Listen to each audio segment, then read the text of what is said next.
Good morning, everyone, and welcome to the North Tyne Combined Authority Overview Scrutiny Committee held on Tuesday, the 9th of February 2021 at 10 a.m. via video conference due to COVID regulations. And we'll move into the formal business this morning and welcome and introductions. My name's Councillor Gregor Rufford. I'm chair of this committee. I'm a member of Northumberland County Council and represent Berwick West Withord, which is at the top of the Combined Authority area. And I'll just read through who we've got present this morning. We've got Councillor Linda Wright, who is from Newcastle City Council and is vice chair of this committee. And we've got Councillor Peter Early from North Tyneside Council, Councillor Liz Dunn from Northumberland County Council, who's substituting for Councillor Susan Dunworth. We've got Councillor Margaret Hall from North Tyneside Council, Councillor Stephen Fairley from Newcastle City Council, Councillor Nita Lower from Newcastle City Council, Councillor Gordon Stewart from Northumberland, and Councillor Sandra Graham from North Tyneside Council. And those are the members of the committee. And given reports throughout this morning, we've got Mayor Norma Redfern, who's the elected Mayor of North Tyneside Council, and there's the North Tyne Cabinet Member for the Housing and Land Portfolio, and is also the Deputy Mayor of the North Tyne Combined Authority. Later on throughout the meeting, we should have Councillor Nick Forbes, leader of Newcastle City Council, who is Cabinet Member for Business and Competitiveness within the Combined Authority. And we've got Dr. Henry Kippen, the Combined Authority's Director of Economic Growth, Rob Hamilton, the Combined Authority's Chief Economist, Janice Gillespie, who's the Section 73 Officer for the Combined Authority, Katie Lang, who's the Strategic Finance Manager, Lucy Winskill, who's the Chair of the North East Select Board, Helen Golightly, who's the Chief Exec of the Local Enterprise Partnership, and as our committee's support officers, we've got Elizabeth Kerr, who's the Policy and Scrutiny Officer, and we've got Lynn Council, who's the Democratic Services Officer. So that takes us on item 2, apologies for absence. We have obviously Councillor Susan Dunworth from Northumberland, as I explained before, and Councillor Liz Dunn is substituting for her this morning. So item 3, any declarations of interest from members? If you do, can you please raise your electronic hand? I don't see anybody, so I take that as read. So item 4, agree the minutes of the meeting held on 8th of December, pages 1 to 14.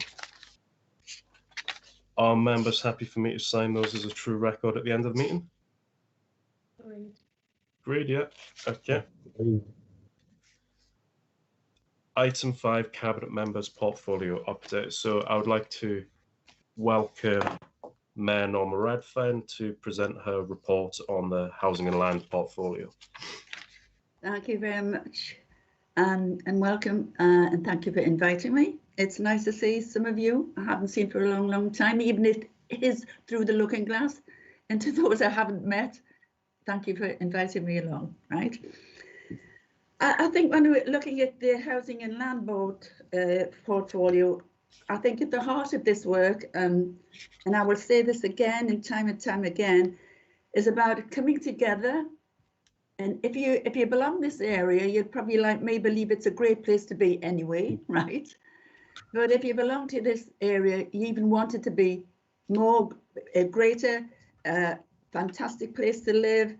And I think by coming together, and it was difficult at the outset, let's be honest, but when we look at what we've achieved in the last year or so, I think it's worthwhile that we took the chance, we came together, and we developed some really great things to take us forward, to make this place a great place to live and work. Right, good. And of course, the driver to that goal is to increase the number of net new houses from a baseline of about 1,800 a year to 3,000 a year by 2032. And I think you would agree that everyone, doesn't matter where they live in the North of the Tyne area, deserve a decent house to live in, to be quite honest. A decent house where it affords their family this sort of room, and for our young kids to do their homework if they want to, if they can, have a piece of garden to go into. So not only do we want to build houses, but I can assure you, we want to build houses of quality, and houses that actually at the end of the day we can stand back and be proud of. Like many of you, I'm sure whatever area you come from, there will be lands, areas of deprivation, which we want to change. And it mustn't be very, very nice for some of those people for years and years who've left to look at those areas that have been left in a state of dereliction and demolition. And we want to actually change that. Because for me, when you walk out your front door and you see the sunshine, you feel better, don't you? I think you'd all agree. But if you walk out the front door and you see some derelict and horrible buildings around you, it does nothing about how you feel about where you live. And I think it's really important to have some pride and some dignity about the area in which you live, to be quite honest. And that's one of our main drivers when it comes to the Brownfield Fund, to be quite honest. But we all need houses. It doesn't matter where you are. So we have actually pledged to build more houses. And in order to do that, you know, central to this is collaboration. It's working together. And I always believe anyway that working together, you achieve a lot more, to be quite honest. No man's an island. You can't achieve much on your own, but working together with agreed goals and agreed ambitions, I think we can do great things. And that's why we're together in the Combined Authority. We've been working closely with our local authority partners, the Housing and Land Board, which is made up of various people involved in housing, Homes England, and that's been a really, really important development partnership that we've developed, and the wider stakeholders. And I think, like all of us have come together, we are driven by that goal that we can achieve more together. I think this paper before you, an overview and scrutiny, highlights the enormous amount of work we've undertaken over the last year.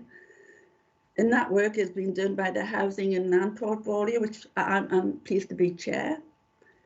And what we've done during that year, I think we have achieved a great deal. We've set up the Brownfield Housing Fund. We've established those 6 overarching principles for our work. We've agreed a housing-based business case development fund and formalised our working relation with Homes England. And I think you would all understand why it really is important to have that good working relationship with Homes England, because Homes England are the people, or the group of organisation of people that actually have the funding, which is distributed around the country to build houses, to be quite honest. So that partnership is really, really important.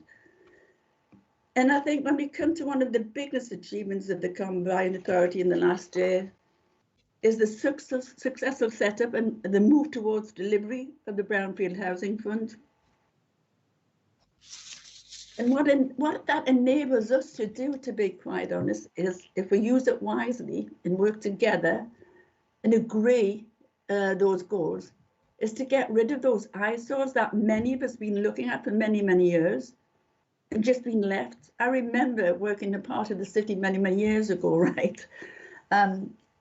When I worked with my young children opposite a school that had been left standing for over 100 years. And it was just an eyesore, dereliction and demolition. And the young children had to come down to school every day and pass that. And it was dangerous. And to be quite honest, those are the kind of things that we want to attack now. Horrible housing, shops that are left empty, landlords who are neglecting their places, and get rid of those areas that at the end of the day, nobody wants to touch, because at the end of the day, they're not very attractive. But together with the Brownfield Housing Fund, we can do that. We can actually give funding to these people to demolish those areas and build new housing on, to be quite honest. And I think that would make people feel a great deal better about the area in which they live, to be quite honest.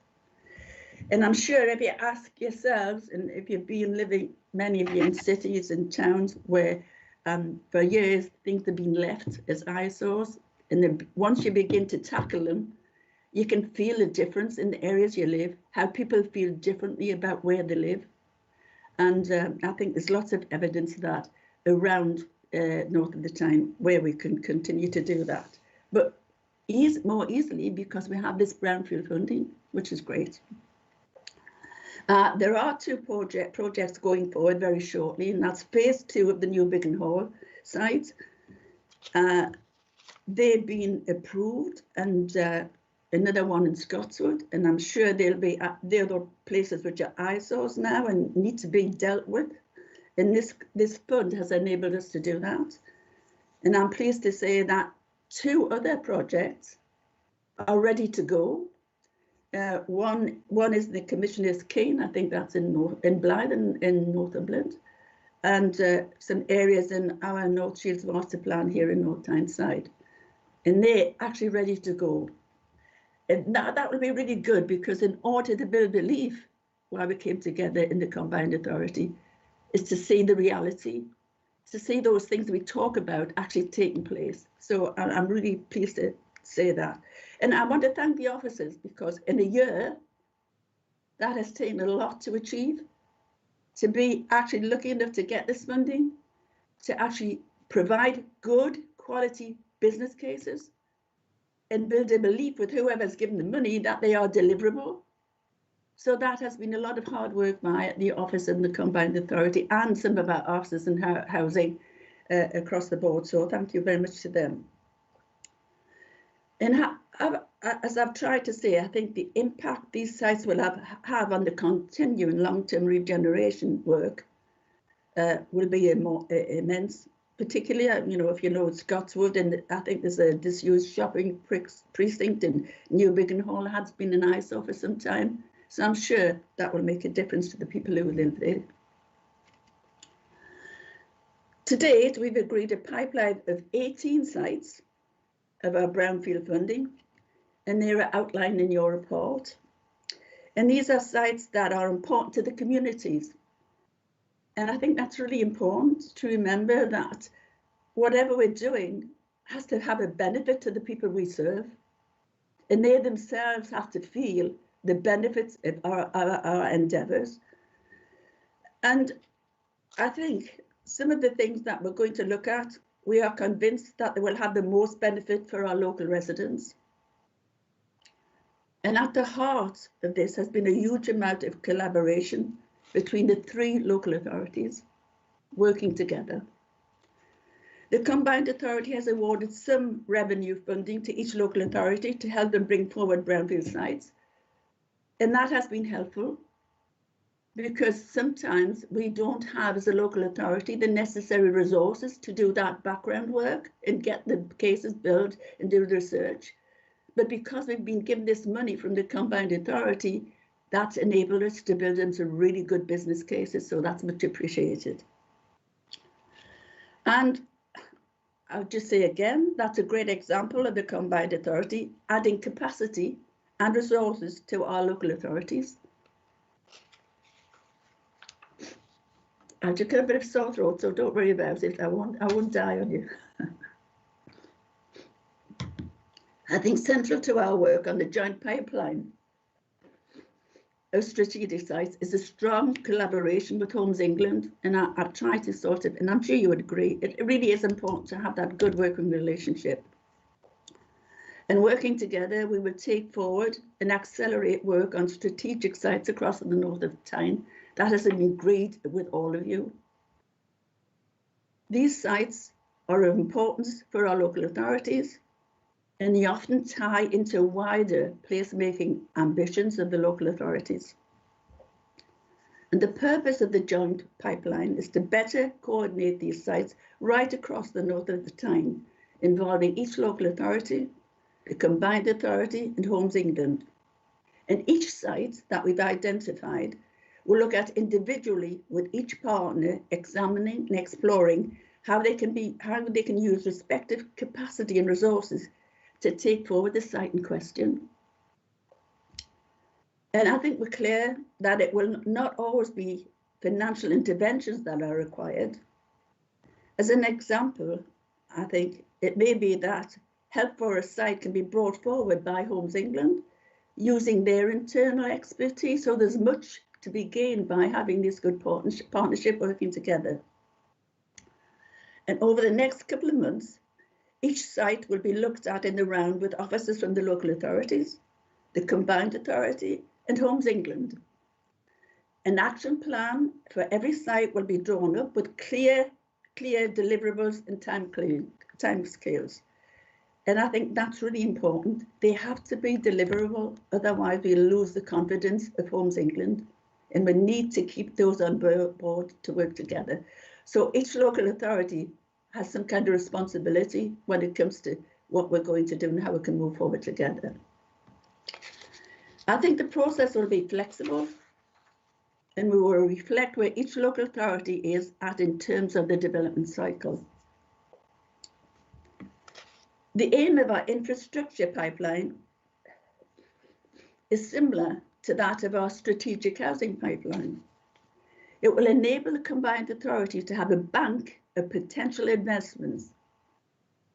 And that's really important, because every time the government come out with some money, right, we don't want to be struggling with a 3-week gap to get something ready, because government quite often don't give you a long time to get these ready. So we need some of these ready just to go once the government lets some funding out. And that's really, really important.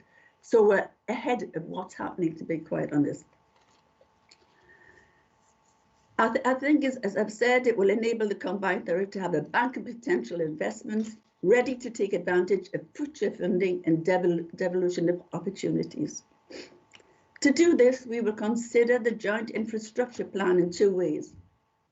One, we will work with our local authorities to prioritise investments already contained within their infrastructure delivery statements, which already the local authorities have in their plans. And 2, we will consider the strategic cross-regional infrastructure requirements, that's a lot of words, isn't it, that will support future residential and economic growth.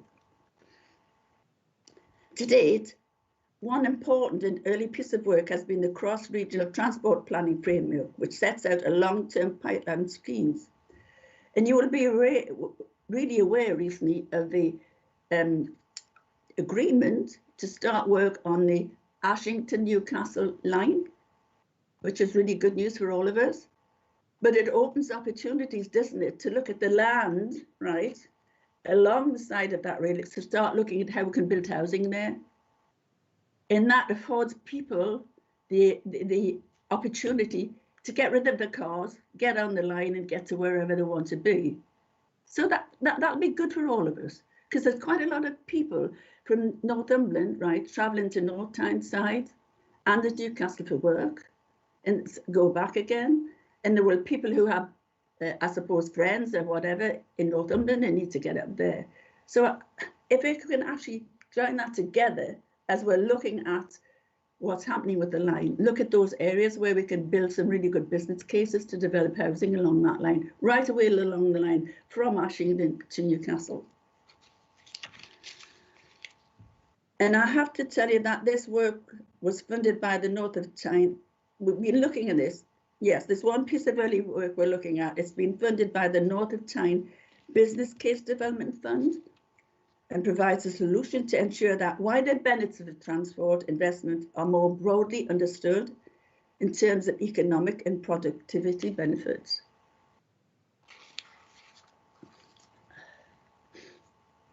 The combined authority have commissioned analysis to consider economic, residential, transport, and digital infrastructure. And by putting together a range of recent strategies and mapping these visually, so we know where we are, we can outline areas of growth with a target of infrastructure investment to ensure a maximum return on investment. And that's really important, that what we're doing is going to be a benefit to us here in the combined authority area. A central focus of this work would be the opportunities brought about by transport investment and how this can unlock new areas of residential and economic growth. And I think we've highlighted that with just the new rail line that's identified. But it's also about how we actually look at how our people travel, not only by rail, but by bus, and what areas about that, because some people have a long way to go if they have got a bus service anyway, to be quite honest. That's another thing that's quite worrying. But we'll have to look at how it's going to benefit those people and enable the economy of the area to grow as well. And when we come to the next steps, I think our focus is on housing, and it will be continue as we're working now to work together with our local authorities, Homes England and other stakeholders. And I think that's by working together in this particular area, I think we will have the greatest growth and the greatest success, to be quite honest. And our residents will actually see benefits and feel benefits about if this is happening. And now looking towards the housing fund, we will continue to ensure that our spending targets are met, really important. That work on sites is progressed as quickly as possible.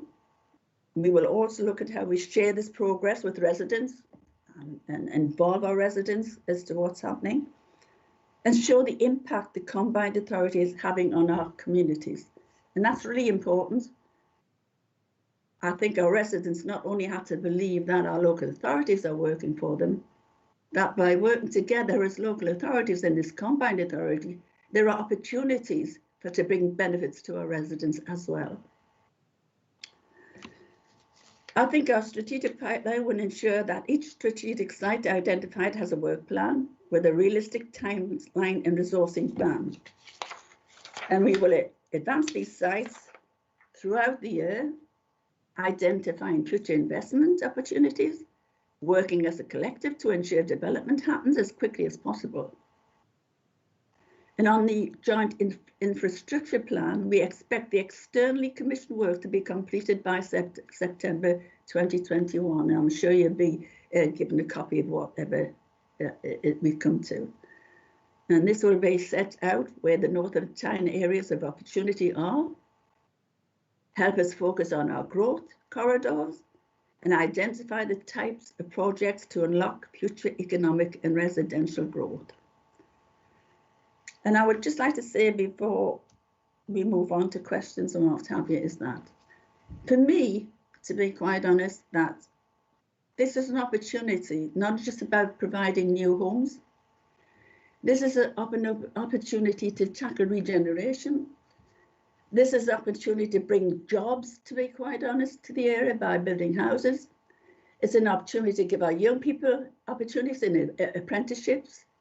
It's an opportunity to actually involve local builders, not these used massive builders that come in and don't even want to have to talk to us, to just get on doing the job, but an opportunity to give our local builders the opportunity, to be quite honest, to actually improve the economic situation and make people, wherever they live, feel valued and proud of the area in which they live. So big thank you to the staff who've been actually making this happen in the last day, because this year has been difficult to get things off the ground and running. I think I have a great deal to thank them for, because we have things to say, this is it, here we are, this is going to happen, and watch it. So thank you very much indeed. Okay. Thank you, Gregor. Thank you, Norma, for a very comprehensive report there, and thanks for the update. I think I share. There's an echo. Can we turn mics off?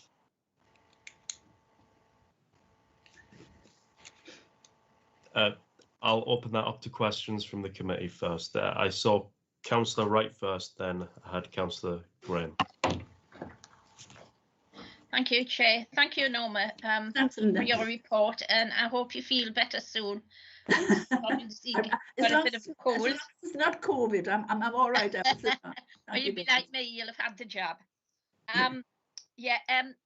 It's great to hear about everything that's in the pipeline with regard to the brownfield sites, and it's great that you've got some identified. But I think a lot of us know that some of the brownfield sites aren't in council control. They are owned privately, and I'm sure I read somewhere that once we sort of develop the council-owned sites and sites that belong to the different authorities, we would look to see if we could help with some of these privately owned sites. And I think most of us have an eyesight somewhere within the authority that isn't ours and we've got no control over, and perhaps has been brought forward as a building site in the past, but you know, there are things that have stopped them building. I mean, coal mining is one of the obvious choice. We've got pit shafts nearly all over Northumberland, North Tyneside, and Newcastle. So the first thing is, you know, what will we do about that? And then I've got a second question, Norma, if you don't mind, with regard to all the housing developments we're looking at. And in 2.8, you give us a list of what type of housing we would look at. And I'm particularly interested that we can do something for those trying to get onto the ladder, the housing ladder. I mean, we all have absolutely mountains of houses going up around, and I've travelled to my sons in North Tyneside, so you know the same's going on there. And I've, you know, up in Northumberland, you can see the same happening in villages and on the coast and so forth.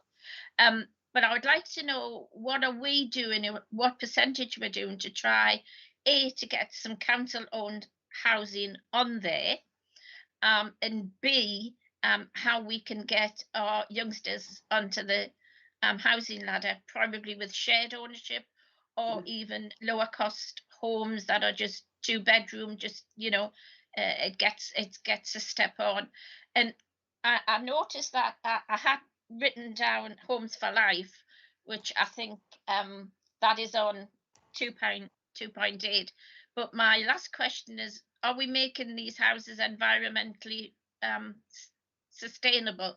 I know I've seen some housing developments recently that have gone up with solar panels already built into the roof, and are we looking at that type of build as well?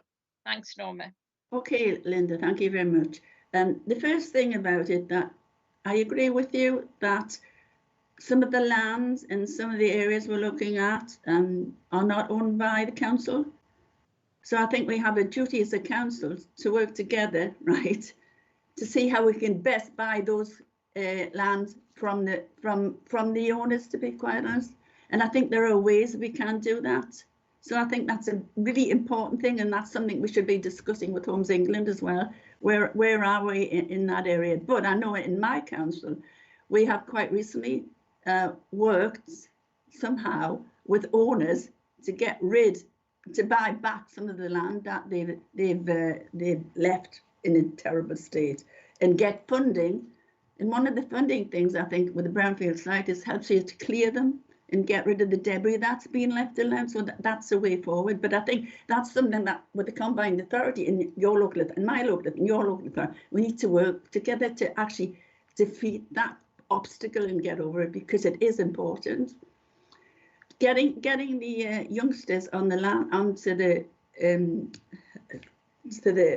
ownership thing, onto the ladder, is really important, and I think we'll look at that, because being in this portfolio isn't about just brownfield sites, and it's about supported living.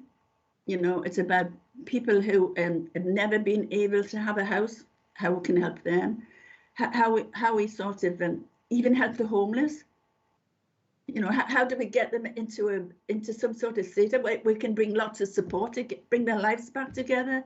It's about how we help the elderly. Are the houses we're providing suitable? Do we build houses where, as people grow older, that they can be adapted to their needs as we go along? And more importantly, I think you're quite right, the green agenda. You know, I think we are working with various house builders and various people who have that high on their agenda, and we'll be looking at. And I'm sure now when we put in any plans, that will be looked at, Linda.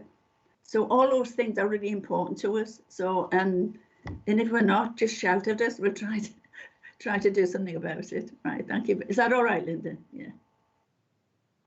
That's lovely, Norma. Thank you. And thank you for raising the Homes for Life, etc. Thank you. Yes, good. Thanks. Councillor Graham next. Thank you, Chair. Thank you for that lovely address, Norma. It's very exciting where we're going. I come from a housing background, and you know, I look around the area, and I'm really keen that we tidy up these areas. And do you think the fact that that we have this partnership across the local authorities and the combined authorities and other partners like Homes England will give credence to these owners who have held on to these sites for a very long time, that there is actually some cash in it for them, and something in it for them, that they will release their land. I mean, often there's contaminated land. The ownership is really bizarre sometimes and tied up. The topography of the land is often difficult, and just wondered if you think that might help, you know, once they see this strong partnership. I also think that actually getting something on the ground will give some brand to the North of Tyne, because people still don't know what North of Tyne is, but if we can get a banner on a site and they know that this is being funded and being developed and we're getting better places because of this, it will be a huge lift to the combined authority. And additionally, on the community-led schemes, I'm really keen to have a look at that. I know kids want to get on the property ladder, but for some people, they will never be able to buy their own home. And I think people need control, and they need to be invested into their home, and we need to look at different tenures. And I'd like to see that as part of the Housing and Land Board, and if you could maybe tell us what that might be, if it's in your thinking. Thank you. Right, well, first along, I just want to tell you, banners are being made as you speak, Sandra, right?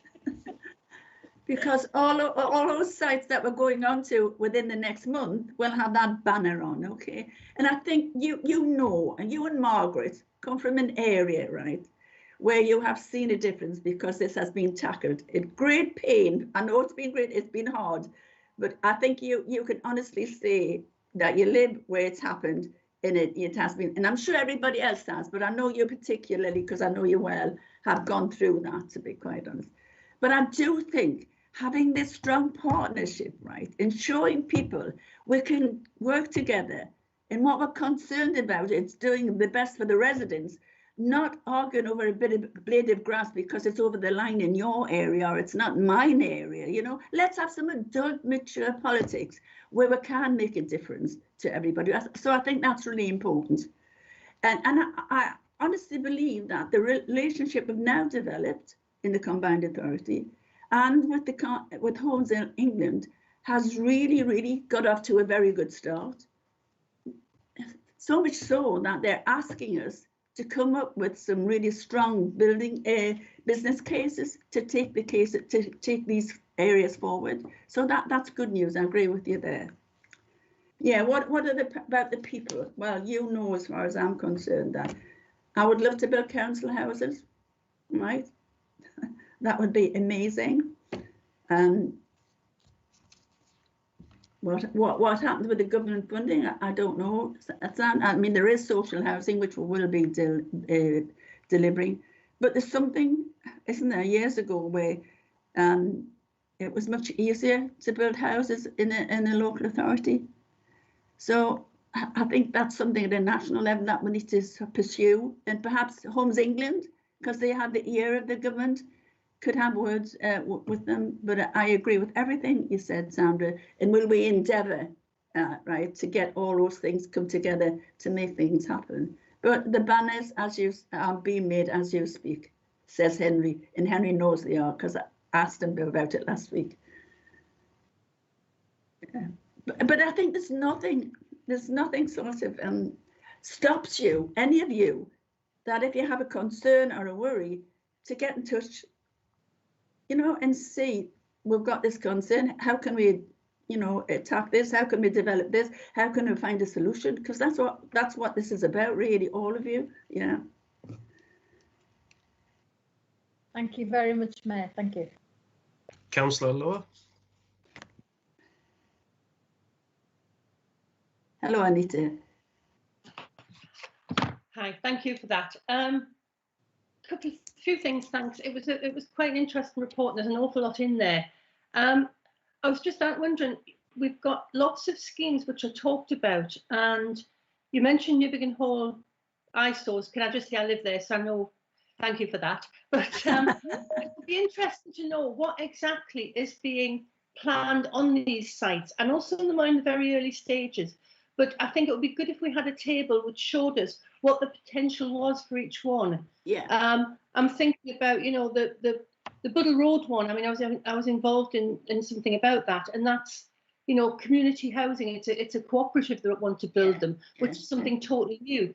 But it's what they want to build, because I'm quite concerned that some of these may just end up as more apartments and flats, and you know, which are fine, everybody wants them, but it doesn't give people that outside space. And I think over the last year, people have realised just the value of that. Yeah. The other thing was that there's, as I say, there's things there, and it would be very good to know what the potential was and what numbers we were looking at for the next session. The other thing I wanted to talk about was the infrastructure, because you mentioned, you know, area infrastructure, and we're talking about roads and we're talking about transport. But I mean, the big ones for us, and you know, having had 4,500 houses dropped in the middle of our ward, is things like shopping and housing. Yeah. And schools, sorry, for the housing, you know, the provision of that. Otherwise, everybody's jumping in their cars and driving everywhere.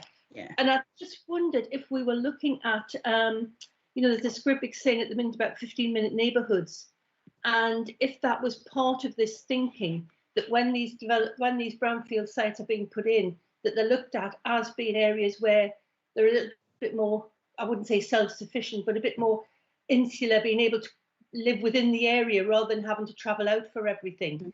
I think it's very important that it's great putting houses in, but it's even greater to create a community. Yeah. You know, I mean, it's not just, you know, not just sticking 2,500 houses in the middle of a field does not make a community. You know, I know by the Great Park, which is one of the biggest we have, that, you know, without schools, shops and all the other things, it doesn't exist. Everybody just sleeps, eats and drives. So those were the ones mainly that I wanted to pick up on. The other one was transport. Just a quickie. You talked about infrastructure, the transport systems, but I mean, we all know that Nexus at the minute is under huge pressure in the Transport Authority with finances and things. And we already having discussions with Newcastle about cutbacks on bus services and supported bus services and things. And I think we really need to look at how we can support the buses in these areas for longer. We've had a 12-month contract to support a bus service, but really it needs to be a lot longer, especially when you've got school children travelling outside the area, because the bus service becomes imperative. But that was it. But thank you for that, Norma. Thank you. Okay. Well, first of all, I think you're quite right. I'm the first person that would agree with you, Linda and Anita, that we certainly don't want to put people in a field and there's nothing else to be. We're failing because everybody actually needs all those facilities, to be quietest, to actually be comfortable where they live. And we don't want to actually encourage people, once again, as you say, to get in their cars and drive miles to the shop or whatever. So I think when we're looking at what we're going to do, Anita, is that, first of all, I think with some of the brownfield stuff, we're putting in quite close to town centres, where, you know, we're actually building up football in those areas. And I would imagine now, when the planning goes into this, that all those things that are schools, shopping and all those things that make a really community will be actually high on the agenda. So I agree with you there. I also think that we can let you know what the thinking is once we start to look at these sites, what we're going to put in. I think that's fair that we share them, because the biggest way to fail, right, is to put something there that people that aren't actually delivering on their needs, and actually make what we're trying to change worse. So I think that's really important. And when it comes to Nexus, I would say to you, as far as I'm concerned, that it is difficult. I think we should be looking at how we can help everybody to travel better, particularly when they're trying to reduce carbon, the carbon footfall.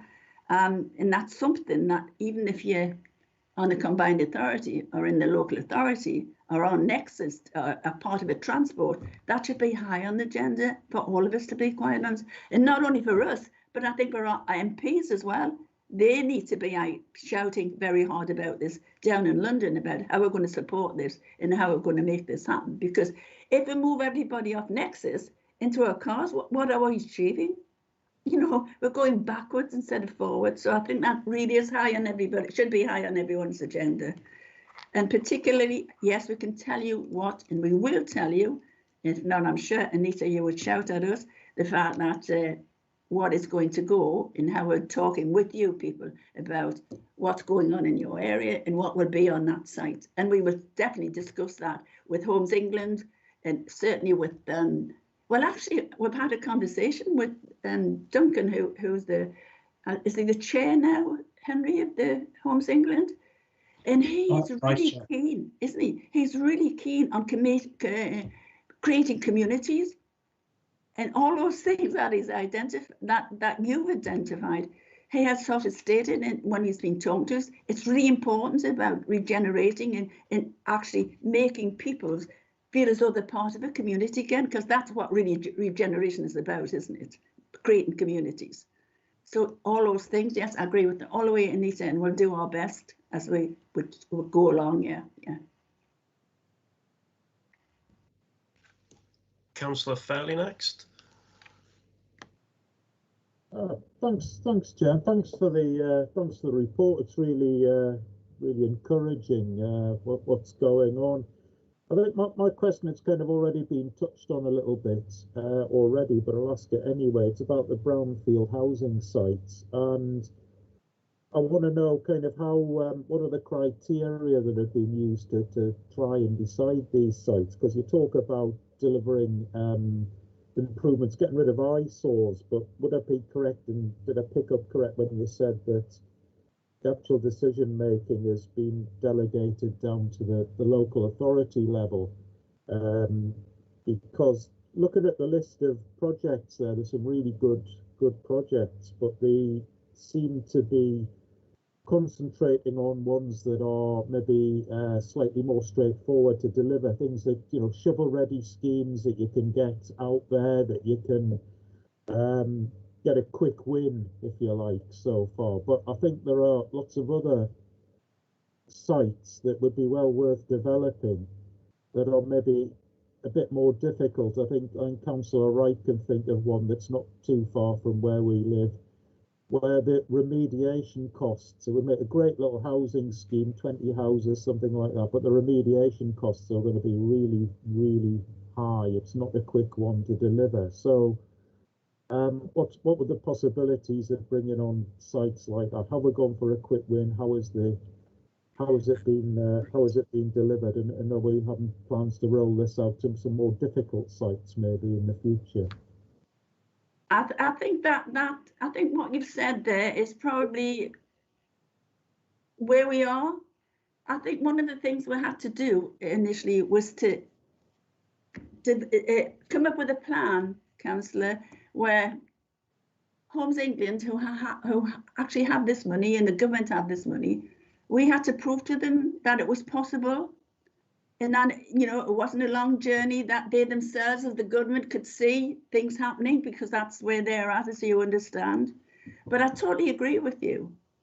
I think if we can prove we are successful, and if we can prove that we can achieve things, and we can prove that for the government, whoever they are, we are delivering houses and work very closely with them, I think there will be the opportunities to attack those very, very difficult sites and come out with solutions. And that's our aim. I mean, one of the things where we are now is about building belief. I mean, you know, you're in politics like we have for a long time. You can talk and talk and talk, but at the end of the day, if your residents don't see any evidence of what you're talking about, why would they want to work with you?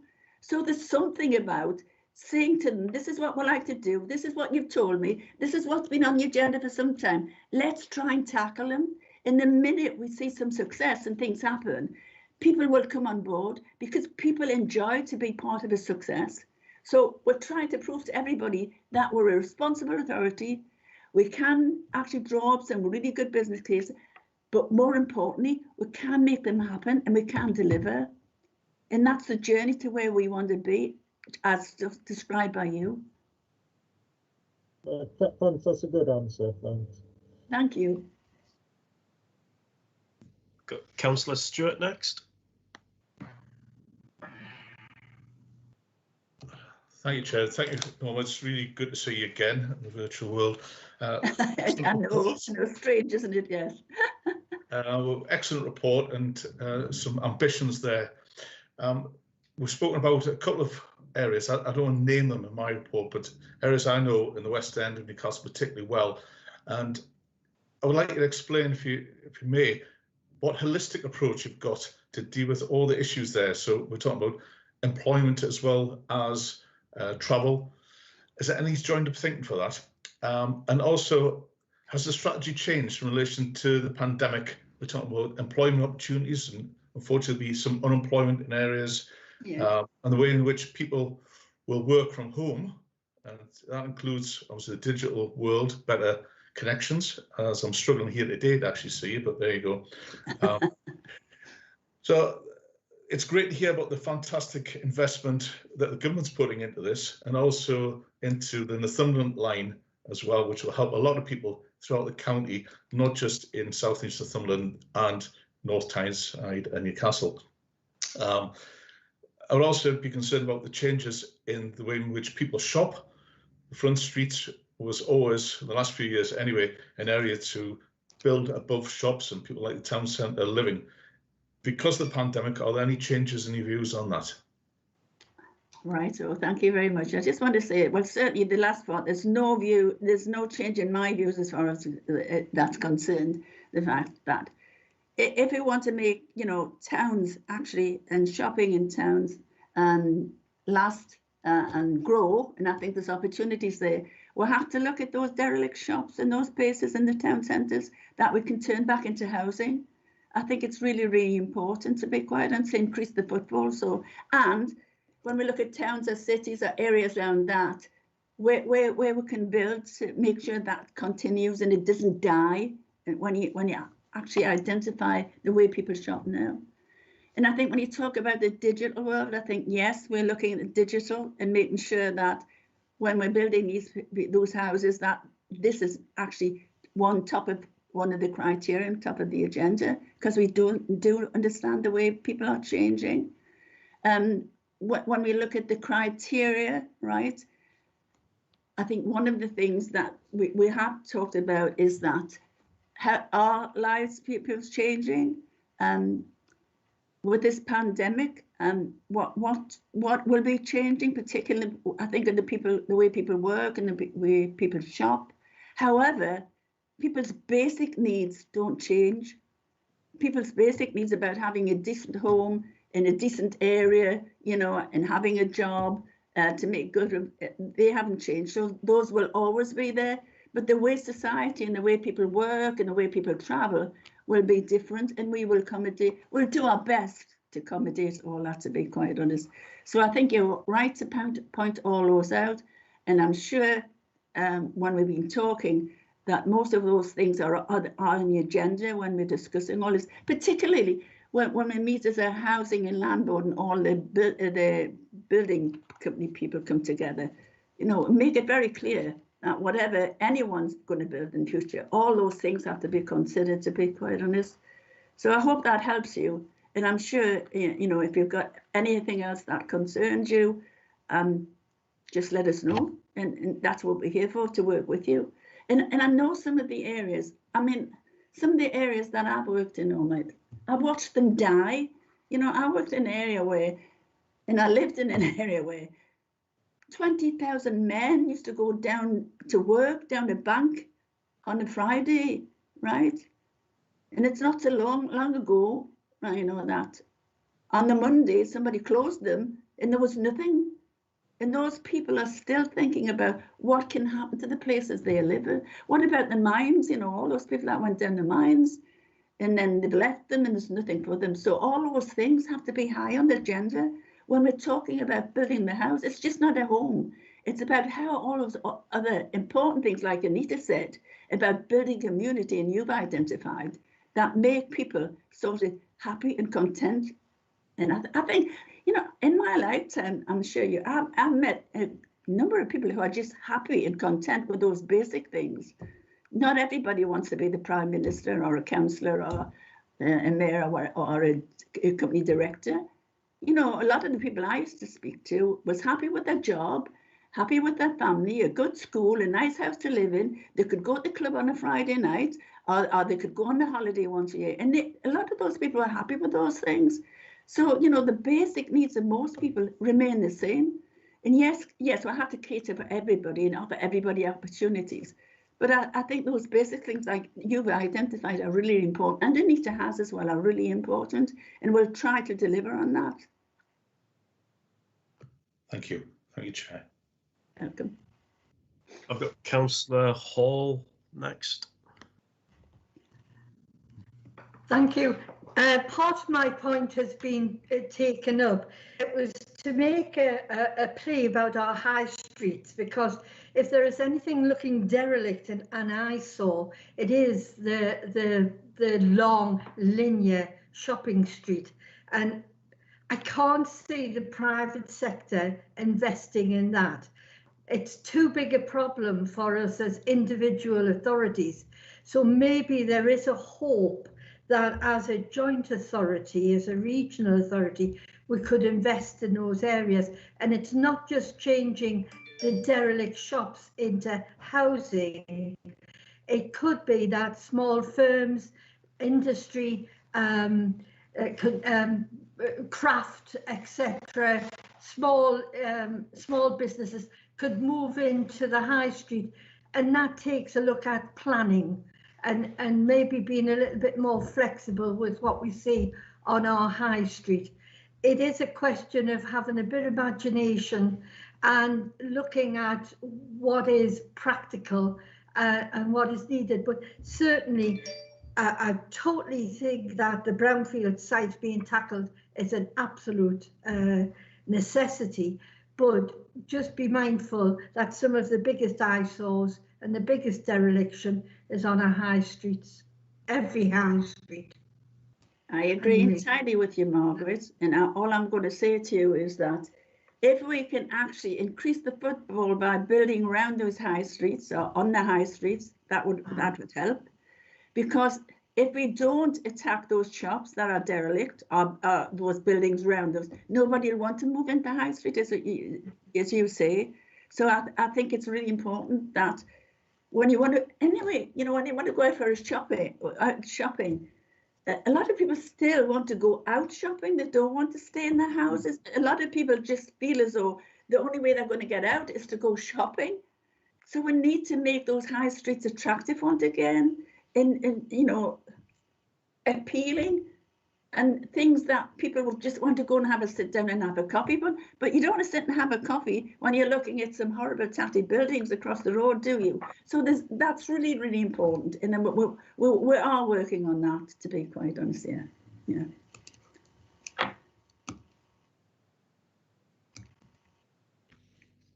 I think Henry wanted to come in. Gregor. Henry? Chair, it was just an offer to just come back with any points of clarification, but I know Councillor Early's got his hand up, so maybe take that one first, and then I'm happy to wait. Okay, Councillor Early next.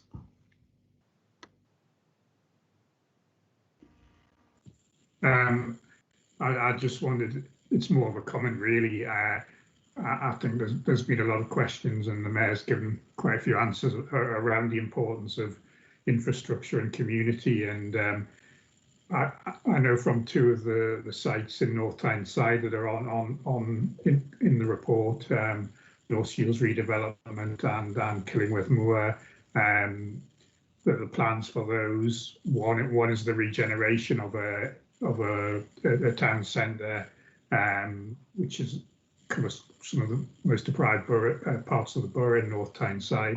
So I think I can see within that plan the importance that the Housing Board is attaching to regenerating communities. And I know it's not going to be easy because some of the arms of infrastructure, such as public transport, have really taken a hit over the course of the pandemic. And it's going to take a concerted effort and a strategic approach to regeneration, I think, as Councillor Stewart was suggesting. But the fact is, that's not unique to North of Tyne. That will be affecting every area across the country. And I think we have an opportunity to steal a march here, in that we've got a new and vibrant combined authority that's kind of addressing these issues up front. And I think it falls to all of us as councillors within the constituent wards to support the housing board and other North of Tyne projects that are centred around redeveloping and reinvigorating some of our traditional communities. Thank you. Yeah, I can just agree with everything you said, to be quite honest. I think some of the things that are going to change people's lives are about attacking all those things, and certainly about considering the housing and everything that within the whole, about better communities, to be quite honest, yeah. And lobbying the government for more money, yeah. I saw that Councillor Lower had her hand up, but I don't know if that was a new hand or an old hand.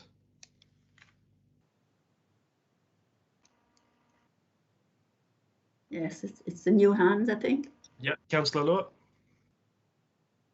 It was down, sorry.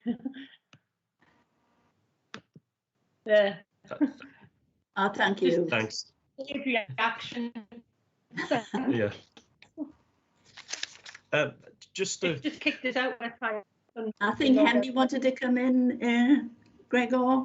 Yeah, I just had a question before I brought Henry back. Sorry, Gregor. Sorry. Yeah. The chair. Thanks, yeah. No worries there. So it's a very good report, and I would say there's been a lot of progress since when we had you discussing this with us last year. And I know the Vice Chair mentioned it about, homes for life type culture, but I think that needs to be expanded in terms of this might be national planning policy. And we see time and time again, at planning meetings and things, and you see a housing development for an estate or whatever the development for the housing is. And you think, well, we want to have people to be able to stay within their communities, live within their homes throughout the whole life. And I think within the North East, quite a lot of the local authorities are signed up to, like the MND charter. And I see that they, within the past couple of years, have done, a campaign called Act to Adapt, which is not just for people with MND, but it's like trying to speak to the housing developers and things that when they design housing, that they build it in such a way that the home, dependent on the person's needs later in life, or whether they need carers, extra assistance, that it has, the ability for wider door frames, for, like the kitchen to be easily lowered if somebody's in a wheelchair, or, like built into the ceilings and walls, the ability, for like mechanical to be able to assist people lifting up and things. So I think within us saying that we want homes for life, I think that helps reinforce that to try and really get the developers around the table to start thinking about keeping people in our communities, that it's not a case of when you reach a certain ability or certain age, you should be ostracized from your community. You should still have the ability to remain within that. And you repeatedly kept referring to regeneration throughout the presentation. Now, that's a very key word that I think we're all very supportive of.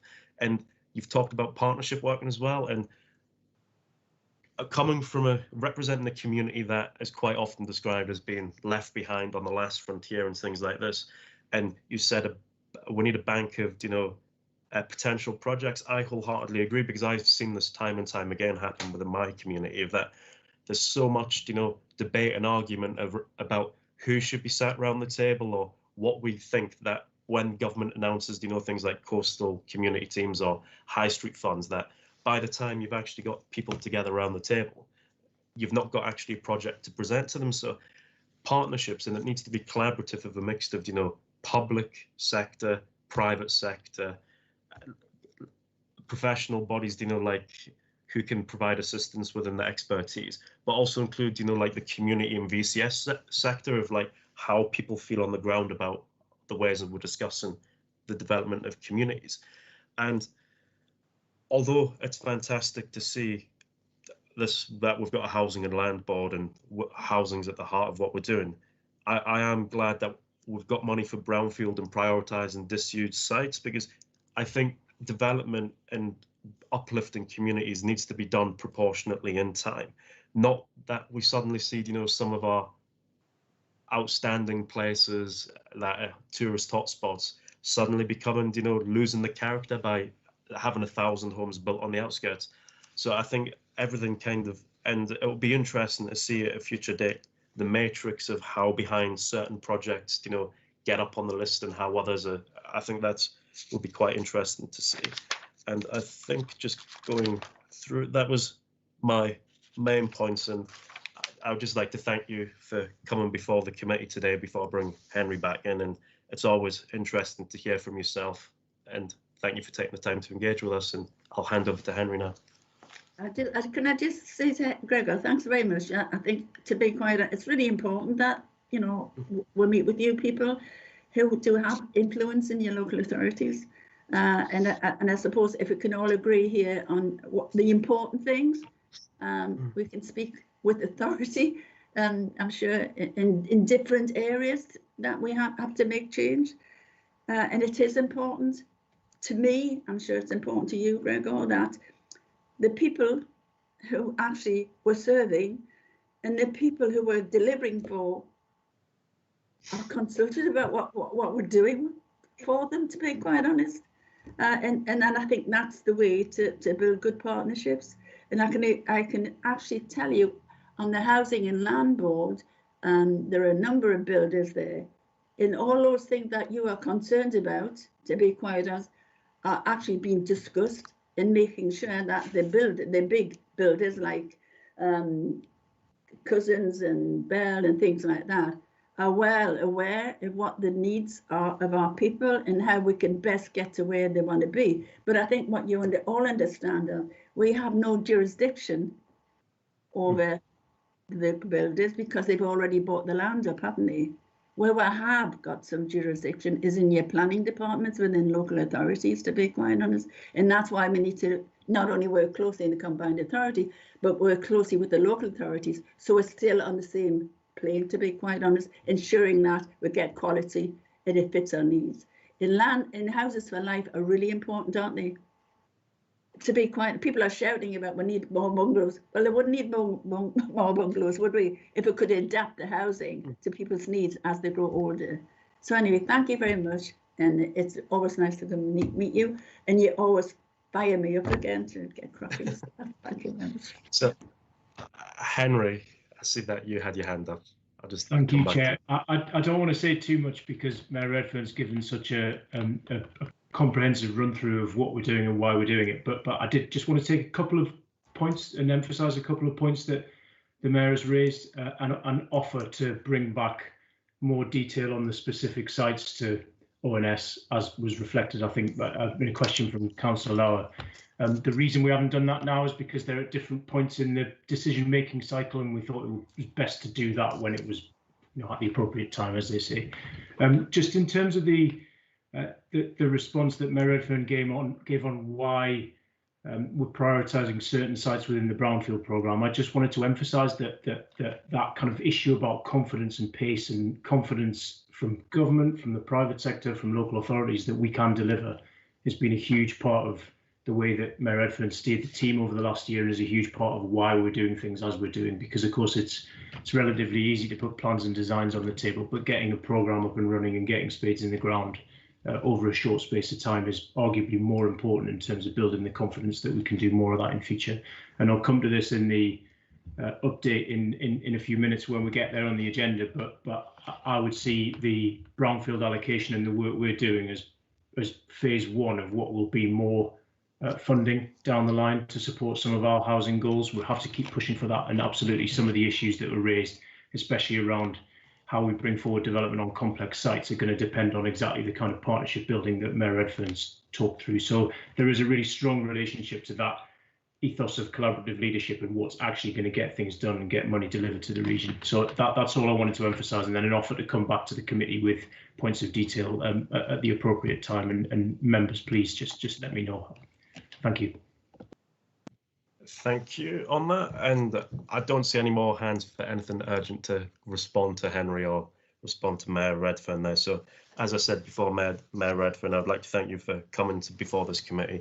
You always present an interesting report, and we've met multiple times during the course of the Combined Authorities' existence, and I do know that you are passionate about involving scrutiny because it does enable.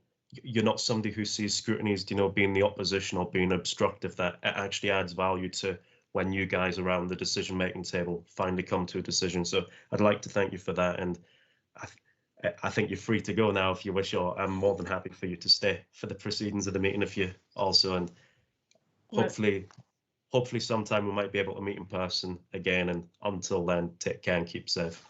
Thank you very much. And you'll have to excuse me because, would you believe it, I've got another meeting to go to. But I just want to say thank you. It's always, I always enjoy talking to be quite honest, because I think there is something about not being destructive, but be positive to be where we're going.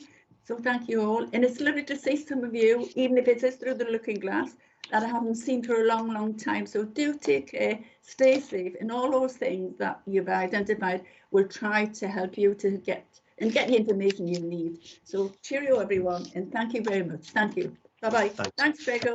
Bye-bye. So the next item of business on the agenda was meant to be an update from Councillor Nick Forbes, the Cabinet Member for Business Competitiveness, but coming into this meeting, we knew that he had another commitment in the diary. So I'm going to take that at a later point in the meeting when he's available to come and engage with the committee. So we'll move on to the next item, which is COVID-19, the Combined Authorities Response and Recovery Plans, and we've got Henry presenting on this one. Thank you, Chair. I've got a few slides as ever. Paul, are you going to put those slides up? Fantastic. I think that's already happening. Okay, so please do just shout at me as I can't see everybody's faces and hands as I'm talking. But what I'm going to walk through over the next 5 or so minutes is 5 things. One is context, as usual. Things have moved on somewhat on some of the agendas we're working on. A bit on COVID impact and recovery planning. So I think it's worth kind of restating some of that. We've been taking a look and driven by Cabinet wanting to take a kind of medium-term look at what we're doing, taking stock of some of what's happened and what that means for our programme. So I'll just talk a little bit about that. I did want to alight on North of Tyne delivery. We've been kind of bringing back to every ONS a sense of where we're at with our programme and the kind of volume of work that's gone on to making sure that we keep the foot on the pedal in terms of our priorities. And then next steps. I did also promise last time round to update with latest information on some of our skills and welfare schemes, including the numbers of potential applicants to the Kickstart scheme in particular. I did put that in the report, so I'm going to finish on that. And broadly, the slides track the report, which is similar to the format of the last couple of update reports, in that it says a bit about what the Combined Authority is doing and not doing, what's going on across the piece in terms of recovery led by our partners and local authorities, a bit on our staff and our staff wellbeing, and I know that Ruth is here as well, if there's any questions about that end of things in particular, and then we'll end up with a bit on next steps in terms of negotiation with government as much as anything else. So Paul, next slide, please. So in terms of context, as ever, saying a few things here that's new news, but a few things that definitely aren't. So the fact that we're in the middle of a national lockdown is not news to anybody, of course, but since the last time we met, some progress on the vaccination timetable and strategy. So there's been kind of published documentation from government outlining what that might mean in terms of particular cohorts that are hoping to be vaccinated between now and the summer, and some detail soon to follow on opening up measures. So we understand there's some uncertainty still in this, but we understand that over the next week to 2 weeks, the Prime Minister will be setting out a version of what emerging from lockdown might look like at a point of principle, with some further detail to follow towards the end of the month. And of course, all of that's based on the degree of confidence that government and the SAGE and scientific teams have on the effectiveness of the vaccine. So there's still lots of uncertainty there, but I think we are definitely at a different point in the cycle, and a point where people are starting to think about recovery again as being something that you could possibly think about, almost after having had such a lot of crisis response and kind of back and forward into that over the last few months. There's lots of work ongoing on the ground through our LRF partnership, via local authorities, via public services across the piece, of course, and with a strong hand from the NHS on that, and some strong collaboration happening with government at the moment for the region more widely and for the North of Tyne, in terms of making sure that we're doing what we can to land the funding we need for recovery. We have a budget scheduled for early March, so that's I think the 3rd of March off the top of my head. I might be wrong on the specific date, but certainly first week of March, where we're expecting some further detail on some of the measures that we talked about last time. Shared Prosperity Fund, Levelling Up Fund, we're being promised a prospectus, so we'll have a bit more detail on what those things mean. And then obviously the Chancellor has an opportunity to put on the table some medium-term tax and spend considerations. We'll see. Usually these things get trailed a couple of weeks in advance, so I guess over the next 2-3 weeks we'll see what's coming out over the front pages of the paper, as well as through our back channels. In terms of Brexit, implications and early impacts are still unfolding. I think that's a kind of fair way to talk about what's been a bit of a mixed picture so far. Particular industries having particular issues. There's been a lot said about the fishing industry and agriculture, and what the kind of burden of additional checks. The counterbalance to that is in a number of areas we've seen what you could count as good news in terms of some of the big auto manufacturers in the country suggesting that this isn't the unmitigated disaster that it might have been from the get-go, and that there is a way to work with this new regime. So I think a kind of balanced picture, which I know Rob will want to come to in his piece later on as well. We've also, as a region, submitted a bid for Freeport status, which is part of the Chancellor's vision of what a kind of post-Brexit trade looks like, and how you might accelerate that, both with and outside of the EU. You will all know well, of course, that we've got quite a lot of assets in terms of not only having 3 physical ports across the region from Durham up to Northumberland, but an airport and a number of industries which are already big exporters and will depend on having a kind of as frictionless as possible trade in future.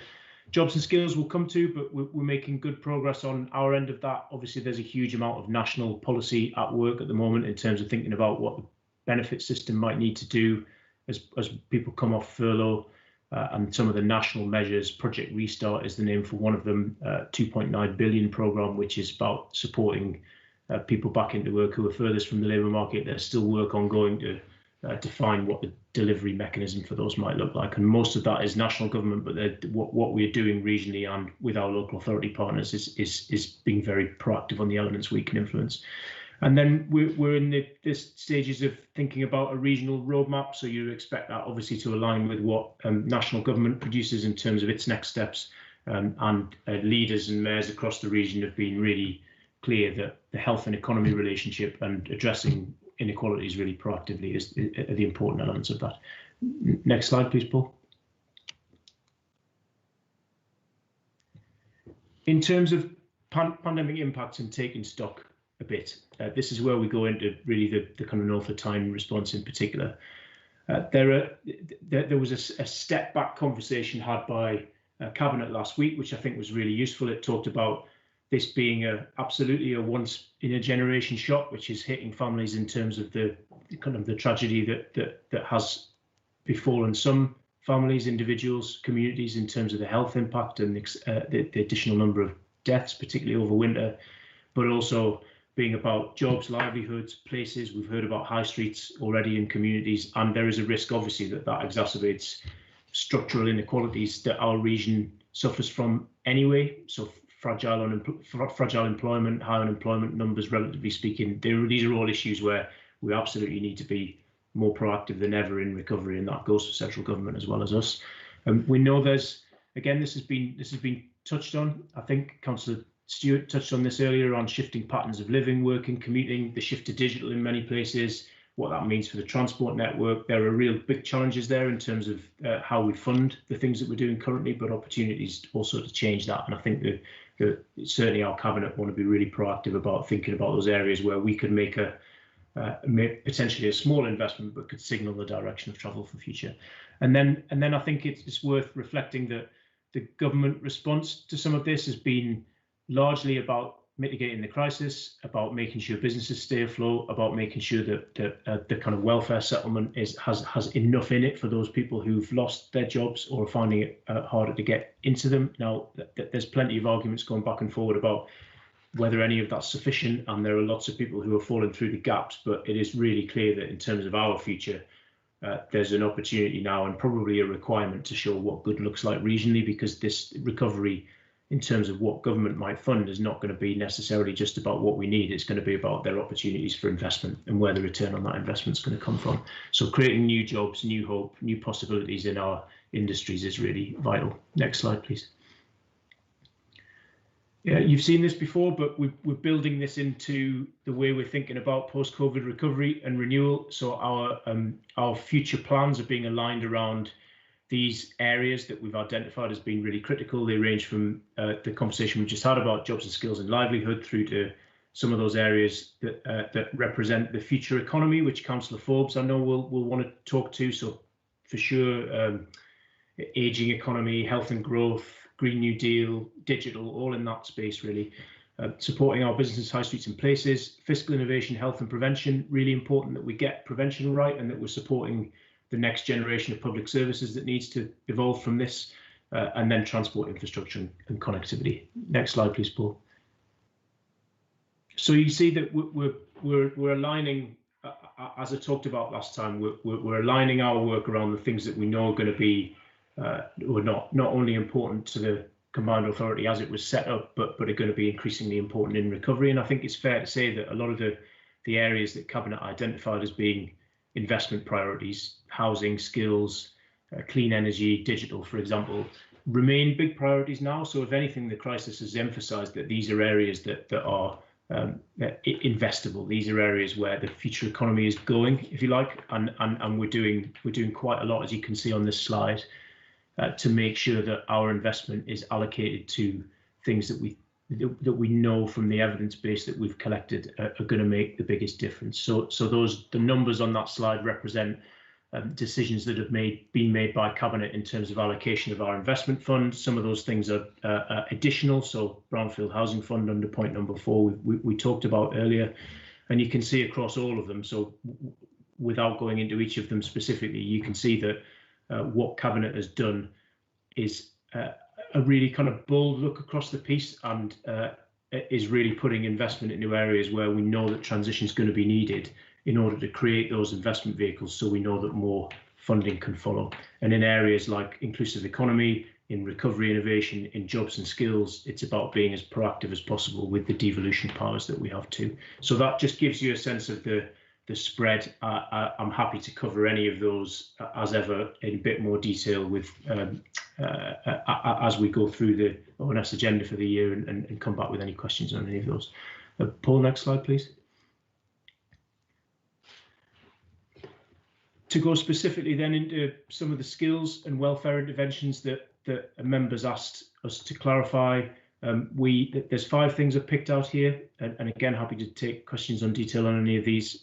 Firstly, ongoing adult education. So the adult education budget devolved to us. The allocation of resources for the next financial year is happening at the moment. So we're due to receive from government our next year's allocation, but even within year, what we've done this year in order to support providers and support learners and be flexible around the fact that people aren't able to, young people aren't able to go into colleges, adults aren't able to sort of make that physical transition to start learning new things in new spaces, that we've had to be quite flexible and build in the physical digital mix and some confidence building measures to enable people to use those digital platforms who wouldn't ordinarily be comfortable with them into this year's work. And I think that flexibility, as Mayor Redfern was talking about in relation to housing, is going to be just as important in relation to how we support adult education in our skills programme over the next few months too.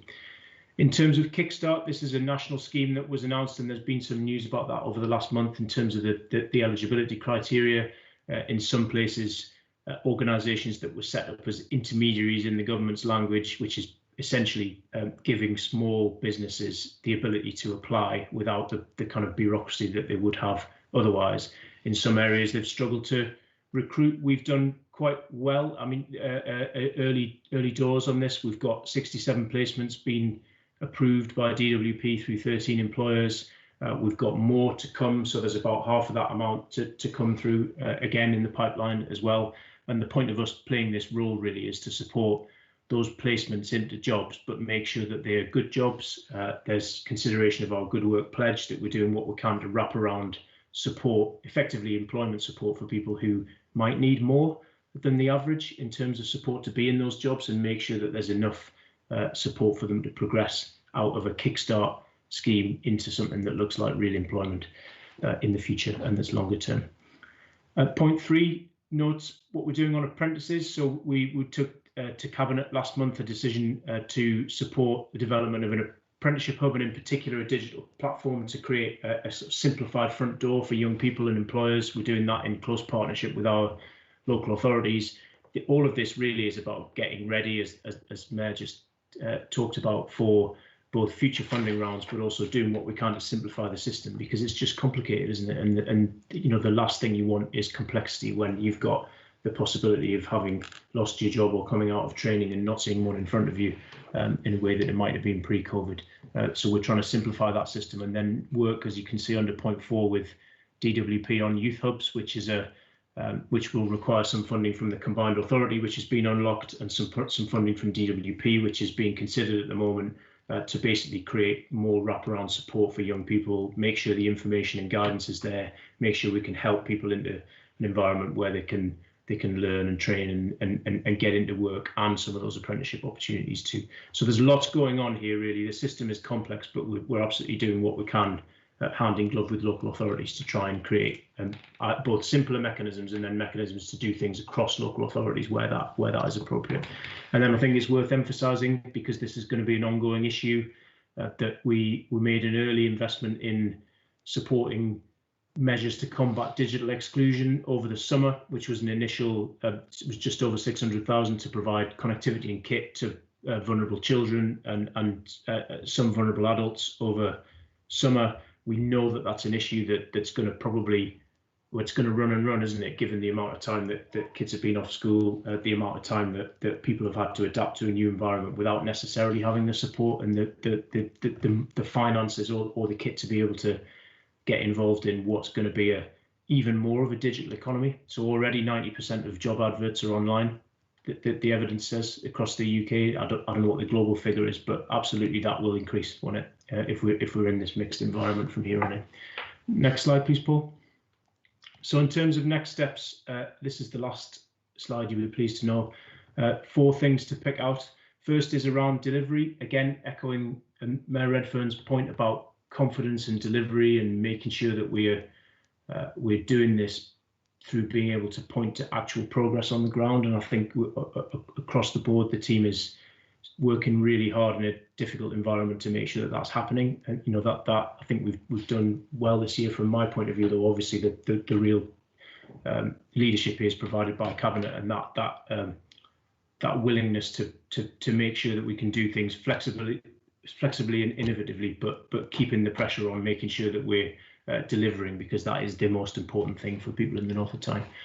There's active work ongoing with government, as I've said, to secure a recovery funding package both for north of Tyne and for the North East more widely. So there's quite a lot of joint work going on across the 7 local authorities, as you'll be aware of, and that's really important, particularly where that aligns with the health geography, because of course so much of this is about post-COVID recovery in terms of health as well as the economy. And then looking at the medium-term programme with Cabinet, as I've said, and just making sure that we, and this is a really important point that I wanted to emphasise, continue to work in collaboration, so that the team, as ever, is we're a small combined authority team, but we're part of a wider joint team, and we always see our work in that way, and just look after our staff and our partners and make sure that we're listening and working well and doing what we need to make sure that we reflect the fact that people's life-work balance at the moment is curious, to say the least, And I say that with 2 kids downstairs homeschooling, sometimes quite loudly, so apologies for any background noise. But I'll finish there, Chair, and really happy to take any questions on the paper or any part of the slides.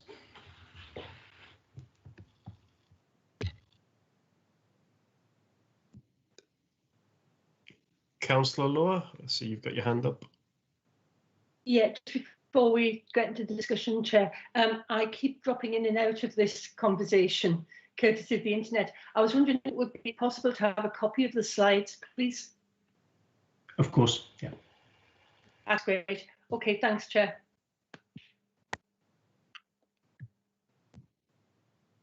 Councillor Early.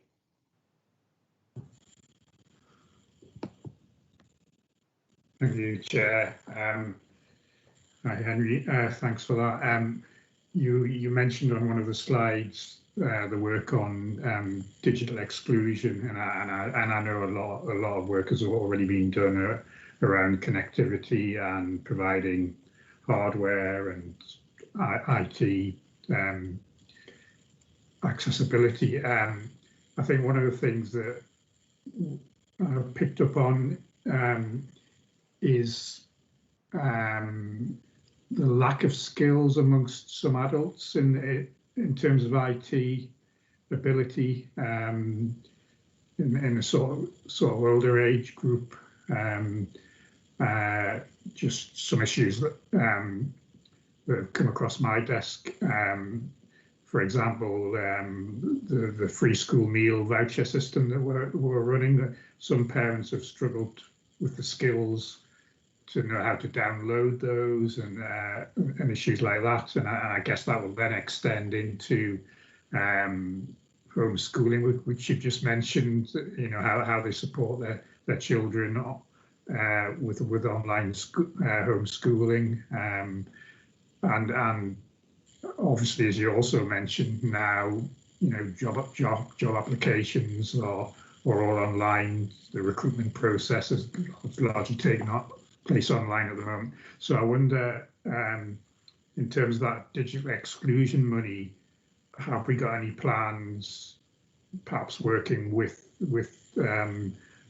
in sort of conjunction with the adult education services across the north of Tyne to look at some basic upskilling in terms of, you know, I'm not talking about IT coding and development to any great level, just basic IT skills for some of the older population. I mean, I don't want to stereotype that group, because I'm sure there are a lot of them that are very skilled in that, but it seems to be becoming increasingly a bit of an issue. I'm happy to come in now, Chair, if you, or would you like to take a few and then come back on more? Would you prefer to take a few, or would you prefer to do it individually? I'm happy, whichever suits you best.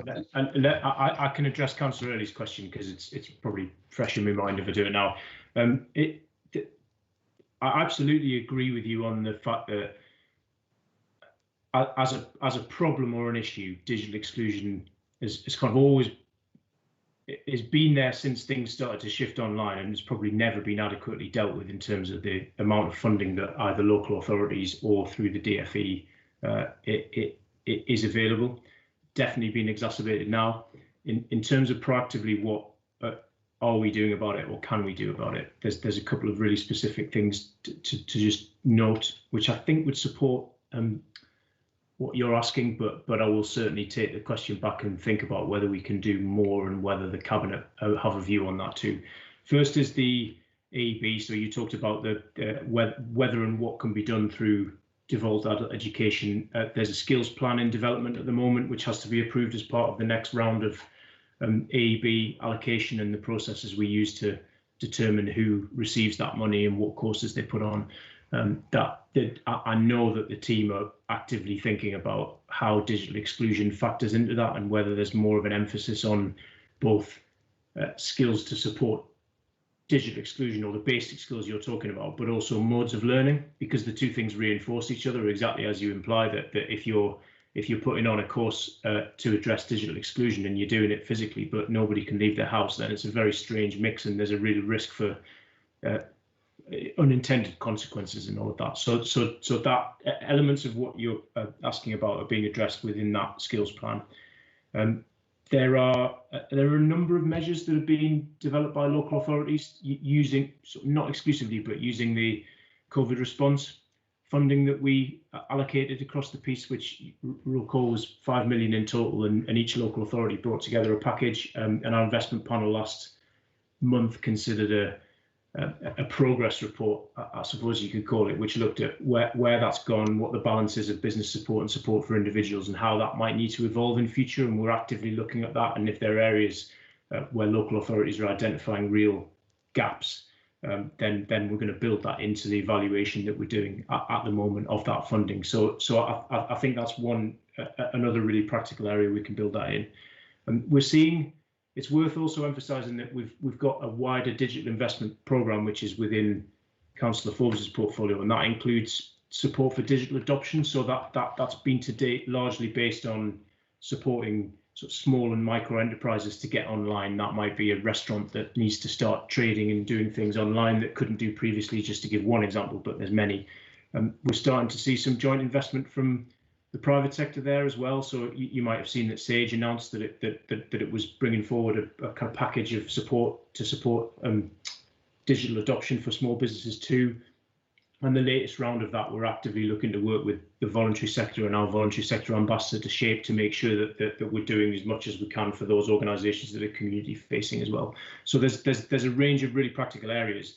The last thing I'd say though is I think there's some road left to run on the national approach to this, and what will need to be, I think, a really some real, I don't know, root and branch thinking about what this period has meant for children in particular, and those adults who have to look after them at home and support learning, and what we know about what's happened, because there's been such variable experiences, isn't there, from homeschool lives that are comfortable and possible and are all done online with everybody digitally adept, ranging to really the opposite.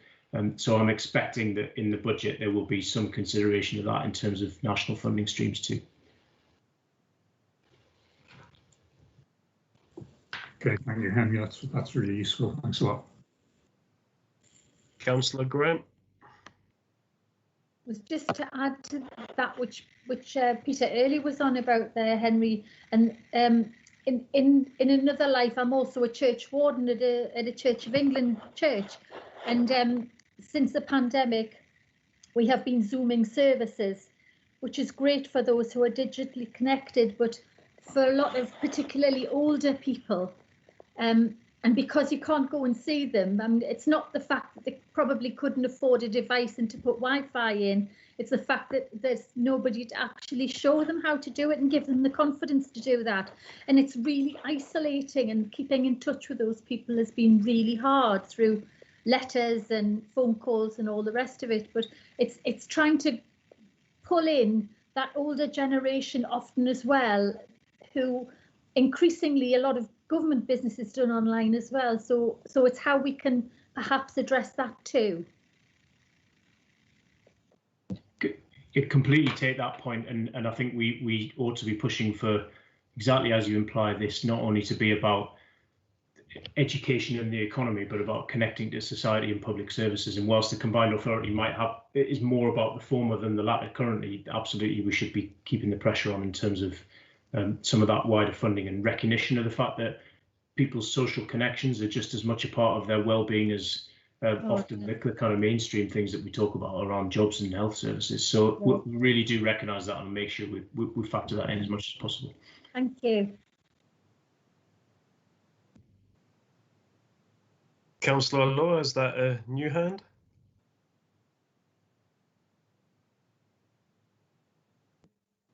Sorry, Chair, it won't let me in to take it down. I'll try again. Okay. You've done again. Anybody else got any questions? I can't see anybody because I can only see so many people on the screen at a time. Just looking through the report, Henry, and obviously there's the government's announced, the free ports strategy and 10 free ports across the UK 1 for each of the home nations and possibly 7 for England. How is a combined authority putting in a bid, or is a region putting in a bid?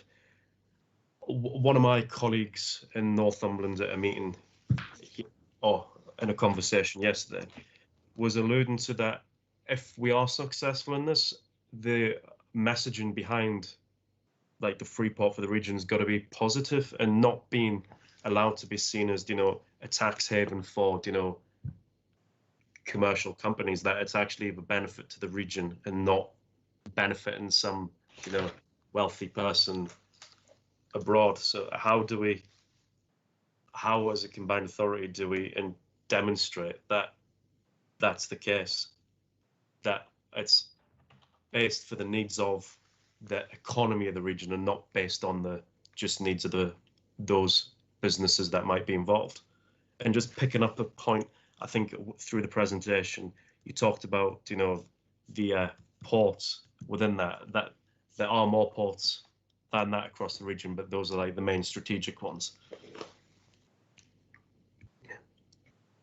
Chair, definitely note the point about the ports in the region and the fact that the report that I put is necessarily a précis rather than a kind of complete run through.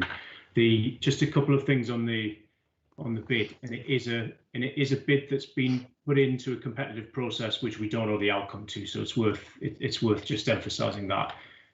It's been developed through a collaboration across 7 local authorities, stakeholders within the private sector, our LEP, and there are others on the call who've played a role in that.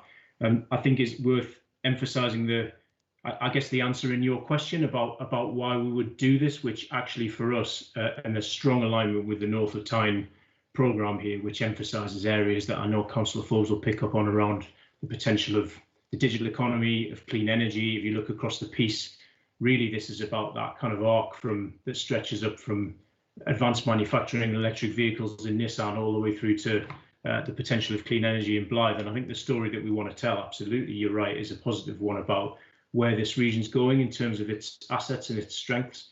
And the bid certainly is framed in those terms.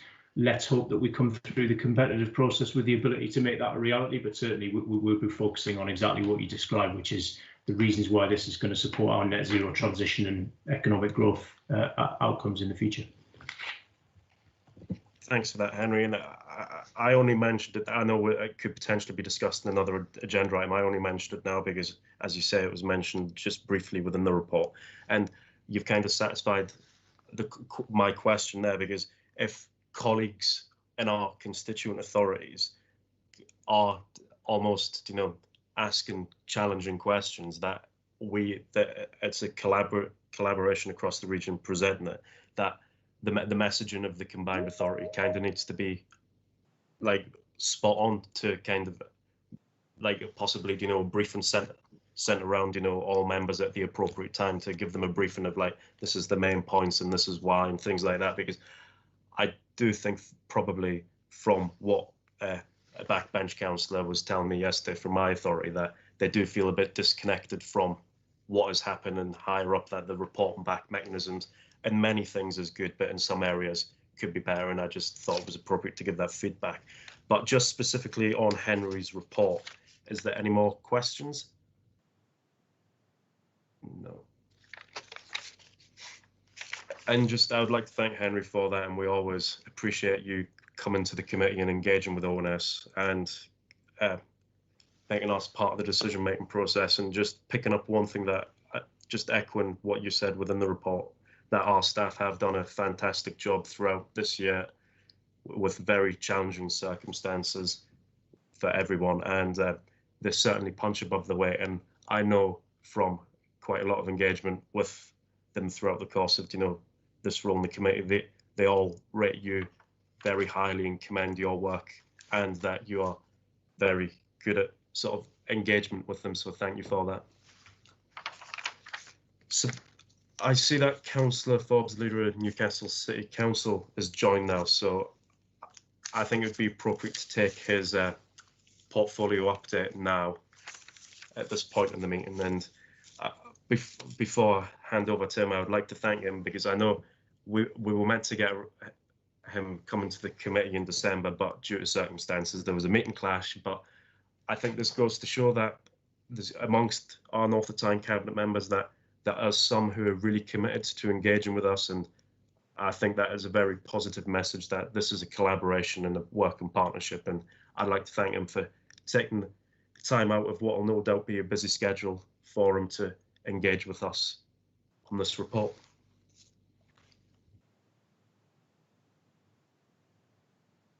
Your mic's not working.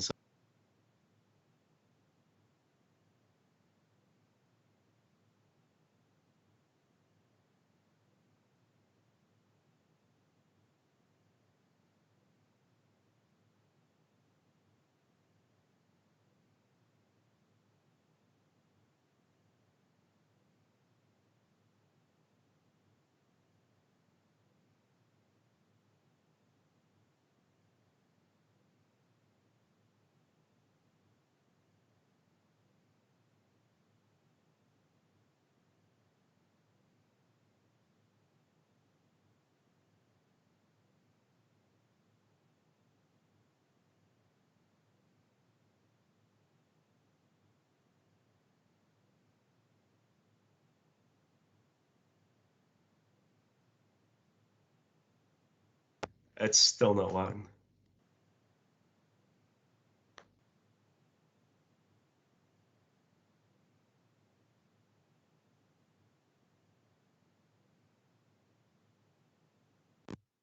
Does that make any difference? Yes, yeah.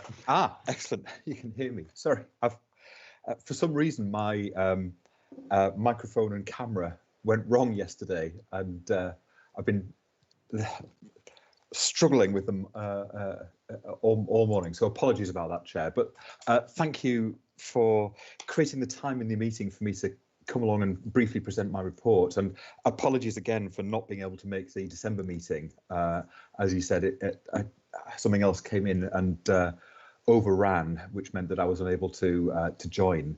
But it's really good to be able to give you an update on the business competitiveness portfolio, which I think is probably even more important now than it was a year ago, given the scale of the crisis that's been created by the COVID pandemic. I'll touch in a moment on updates on the three broad strands of activity that we've got going on in this area.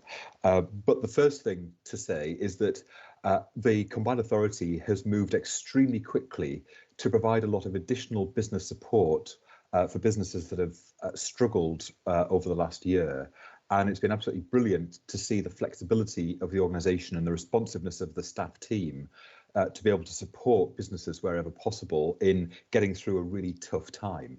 And the importance of that is that there's no point us talking about economic recovery if actually we don't have any businesses to recover at the end of the COVID pandemic. So a big part of what we've been doing has been slightly unexpectedly helping people through a period of difficulty over the last year, rather than necessarily focusing on growth. But that doesn't mean that we have lost sight of the bigger ambitions that underpin everything the Combined Authority is about, which is fundamentally about jobs. In the three broad areas then, so across the digital sector, and we knew that the digital ecosystem and the digital economy of the region was fundamentally important to us even before COVID. And my goodness, hasn't COVID demonstrated, and this kind of meeting and how we all spend our work patterns now demonstrates the importance of digital connectivity. So we've been doing an awful lot around investing in this in a whole range of different ways, and they're set out in the report. The one thing that we're concerned about, and I won't pick on the detail here, you can read it in the report, but the one thing that we're concerned about is the potential for a digital divide to open up between different areas, between different geographies, and between different generations. And so one of the things that we're doing is refocusing our work around this to make sure that where there's a tendency for that to happen, we can try to reshape the Combined Authority's activities. And linked to that, although it's a separate thing and not directly in my portfolio, we know that on the back of the educational challenge, there's a huge amount to do to close the education attainment gap of children in the region who've been affected by lack of schooling over the off and on over the last year. So there's a lot going on in the digital sector, and we're very conscious that we need to do that in a way which decreases rather than increases any inequalities. In the green growth sector, we've obviously got our significant work going on around decarbonising heat, decarbonising transport and decarbonising energy. And we've got some really exciting work going on with expressions of interest around the Green New Deal Fund that we've created. And as we see some parts of our economy continue to struggle, I think we're more and more convinced that this is going to be one of our major growth sectors for the future. Broadly, Green New Deal, decarbonisation of the economy, and part of what we're doing is making sure that we invest now to generate additional income and match funding. Part of what we're doing is lobbying government for a green budget in a few weeks' time, or at least some significant announcements broadly around decarbonisation. And of course, the other thing that we need to do is engage our communities in a conversation about how we can go through a period of change which feels positive. Because the last time we went through a major economic restructure in this region was the shift from manufacturing to the service sector industries in the sort of 1980s, early 1990s. And we all know how destructive that felt, how damaging that felt, how painful that felt for many people, because people felt done to rather than done with. So if we're likely to see a significant restructuring of the economy over the next decade, broadly driven by digital and carbon reduction opportunities, we need to make sure that people feel that they are somehow in control and leading that agenda rather than responding to change which is beyond their control. And then the third area in my portfolio report picks up on the ageing sector and the work that we're doing around ageing and vitality. Clearly, this is work which has been a bit less difficult, a bit less easy to pursue over the last year. But we've got work with the National Innovation Centre for Ageing, looking at a programme of investments that we could make to improve the experience of ageing across our society, not least because that's not just good for the individuals, but also it presents, I think, huge economic opportunities for the next generation of goods and products and services broadly associated with people being supported to live independently for as long as possible.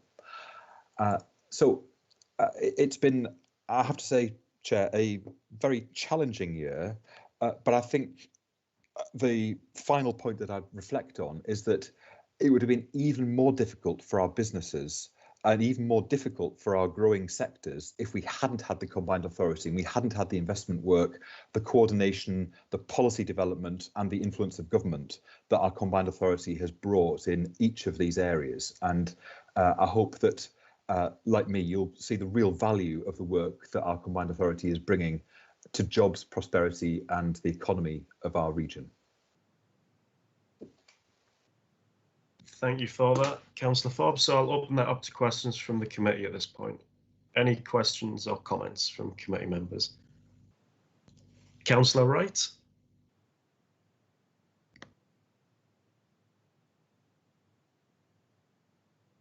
Yes, Mike. Sorry, I'm just used to opening my mouth, you're saying talking, I don't think about switching the mic on. Thanks very much, Nick. One of the things that's interested this committee, and we've been had lots of chats around, is the devolved adult education budget and how we can use that as a means to get people digitally active. And I do realise one of your jigsaw puzzles is people and digital readiness, and it's extremely important. I mean, I think back to when I came back to work in 1986 after having my boys, how, having left a manual typewriter, I was faced with the possibility of this computer I had to use to work. And, you know, here we are 30 odd years later, and my daughter is actually a senior manager within the digital workplace. So, you know, it's growing exponentially.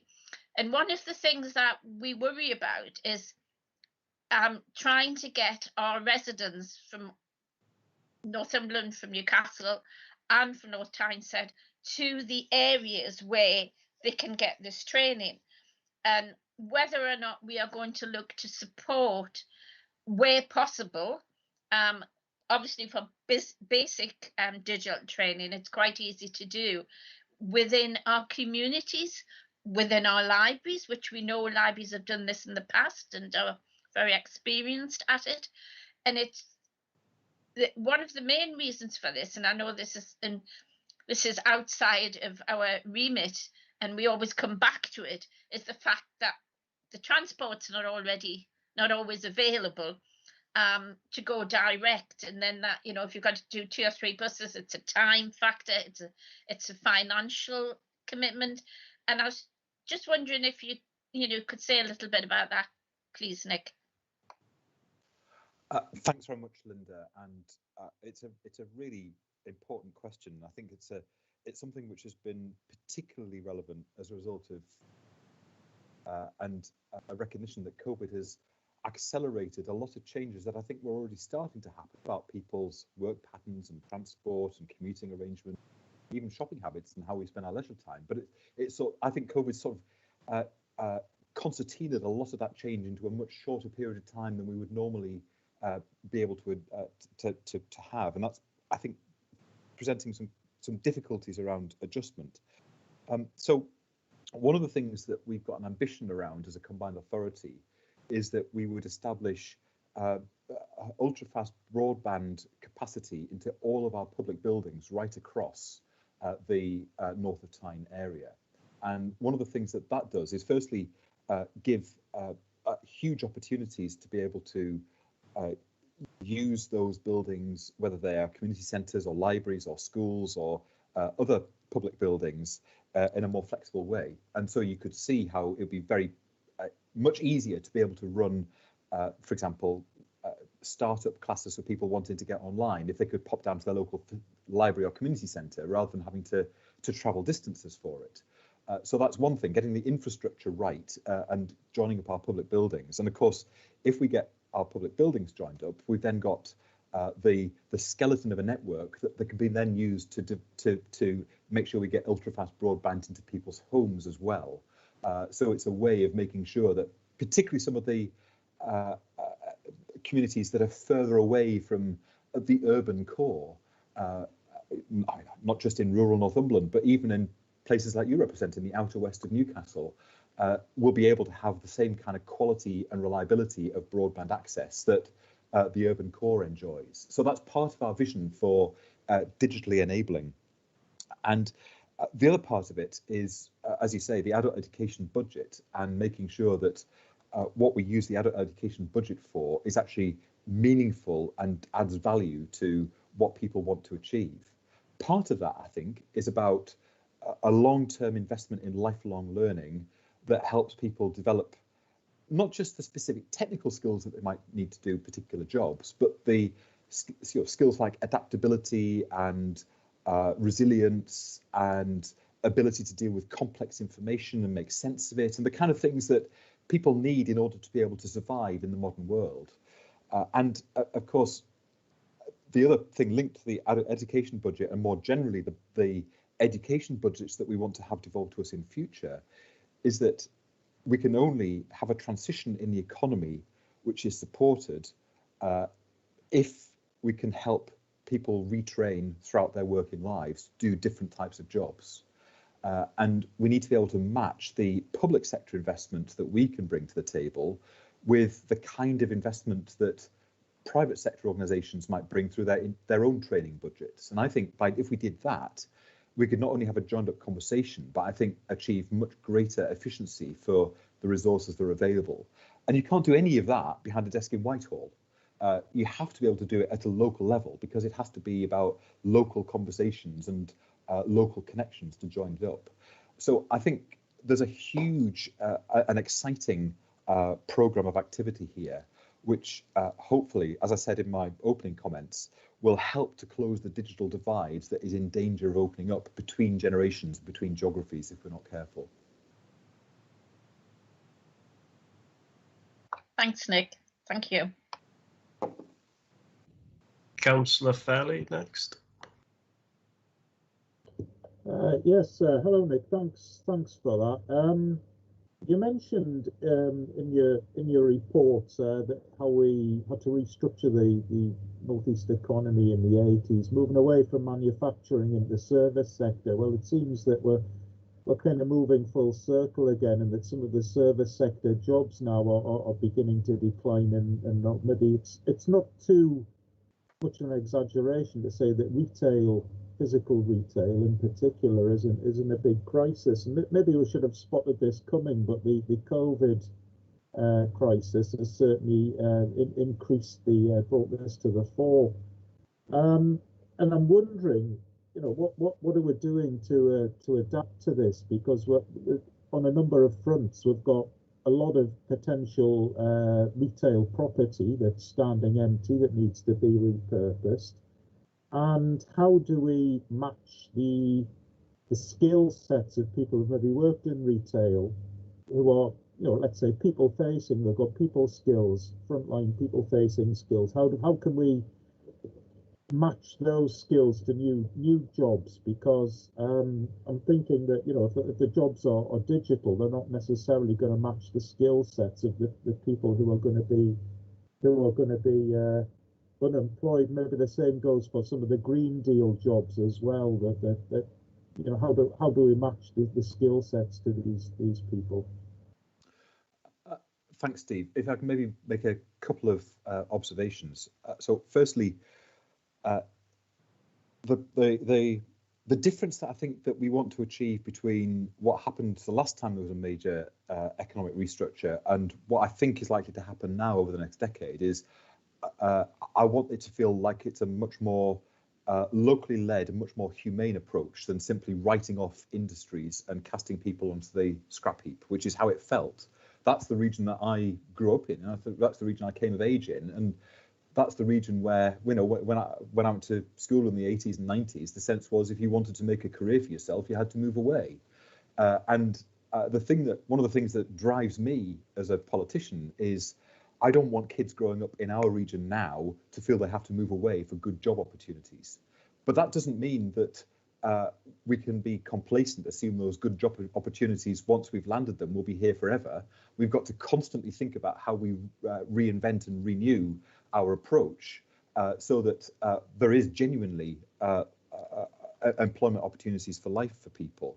In the service sector, and even within the service sector, we've started to see major changes, as I say, accelerated by COVID. So whereas people would come into offices in city centres on 5 days a week, I think the working patterns now will people may come in for 2 or 3 days a fortnight, but work from home a lot of the rest of the time. That presents us with some real challenges, but I think also some real opportunities, because one of the things that we can do is market our region as a great place to locate a business, because you can run a business anywhere in the world from here. And we've got not just the right capacity and the right skills in our population, but we've also got the quality of life that makes it a really attractive place to live, as well as the affordability. So I think there's something about marketing our, and I've had a number of conversations with senior business leaders around doing exactly this, marketing our region as a great place to establish a global business, because you can. And similarly, we also know that there's a conversation about a lot of not just private sector organisations wanting to move out of London because it's starting to become very expensive and all of the challenges around commuting and so on for their staff, but also a number of government agencies are interested in what's broadly called north shoring. So bringing some of their capacity to the northeast. And we're actively pursuing some north shoring opportunities in both the public and private sectors to try to bring anchor tenants here that will help to develop where we've got existing structural strengths in our economy. And the final thing that I'd just say is that I think we do have a real issue about what is the future of our town and city centres. We can't allow them to become ghost towns. We can't allow them to be just row after row of empty shutters. But equally, I just don't think that the government's current approach, which is to say just turn empty shops into homes, is necessarily an appropriate long-term response, because once you've changed a planning permission from a shop or a business premise into a dwelling, it's much more difficult to then reclaim that. And we don't want residential properties sort of randomly pepper potted around our towns and city centres. We need a more strategic approach to this. And part of the future for our towns and city centres, I think, is to not just make them great places for people to come and do their shopping, but great places to visit. And that means we've got to have, as a combined authority, a programme of events and activities which bring life back to our towns and city centres. And that's why, this isn't strictly in my portfolio, but that's why we've also got an events fund, which is helping to do exactly this by leveraging in both major events, sporting events, cultural events, festivals, those kind of things, which are all part of the kind of vitality that we want to see back in our towns and cities. Right, okay, thanks, Nick. Yeah. Councillor Lower. Morning, Nick, thanks. Just a couple of things. First one is, we mentioned it earlier and it keeps cropping up everywhere, which is free ports. And I just wondered what sort of briefing authorities have had, and what's your view on the business competitive as the leaders of the north of Tyne?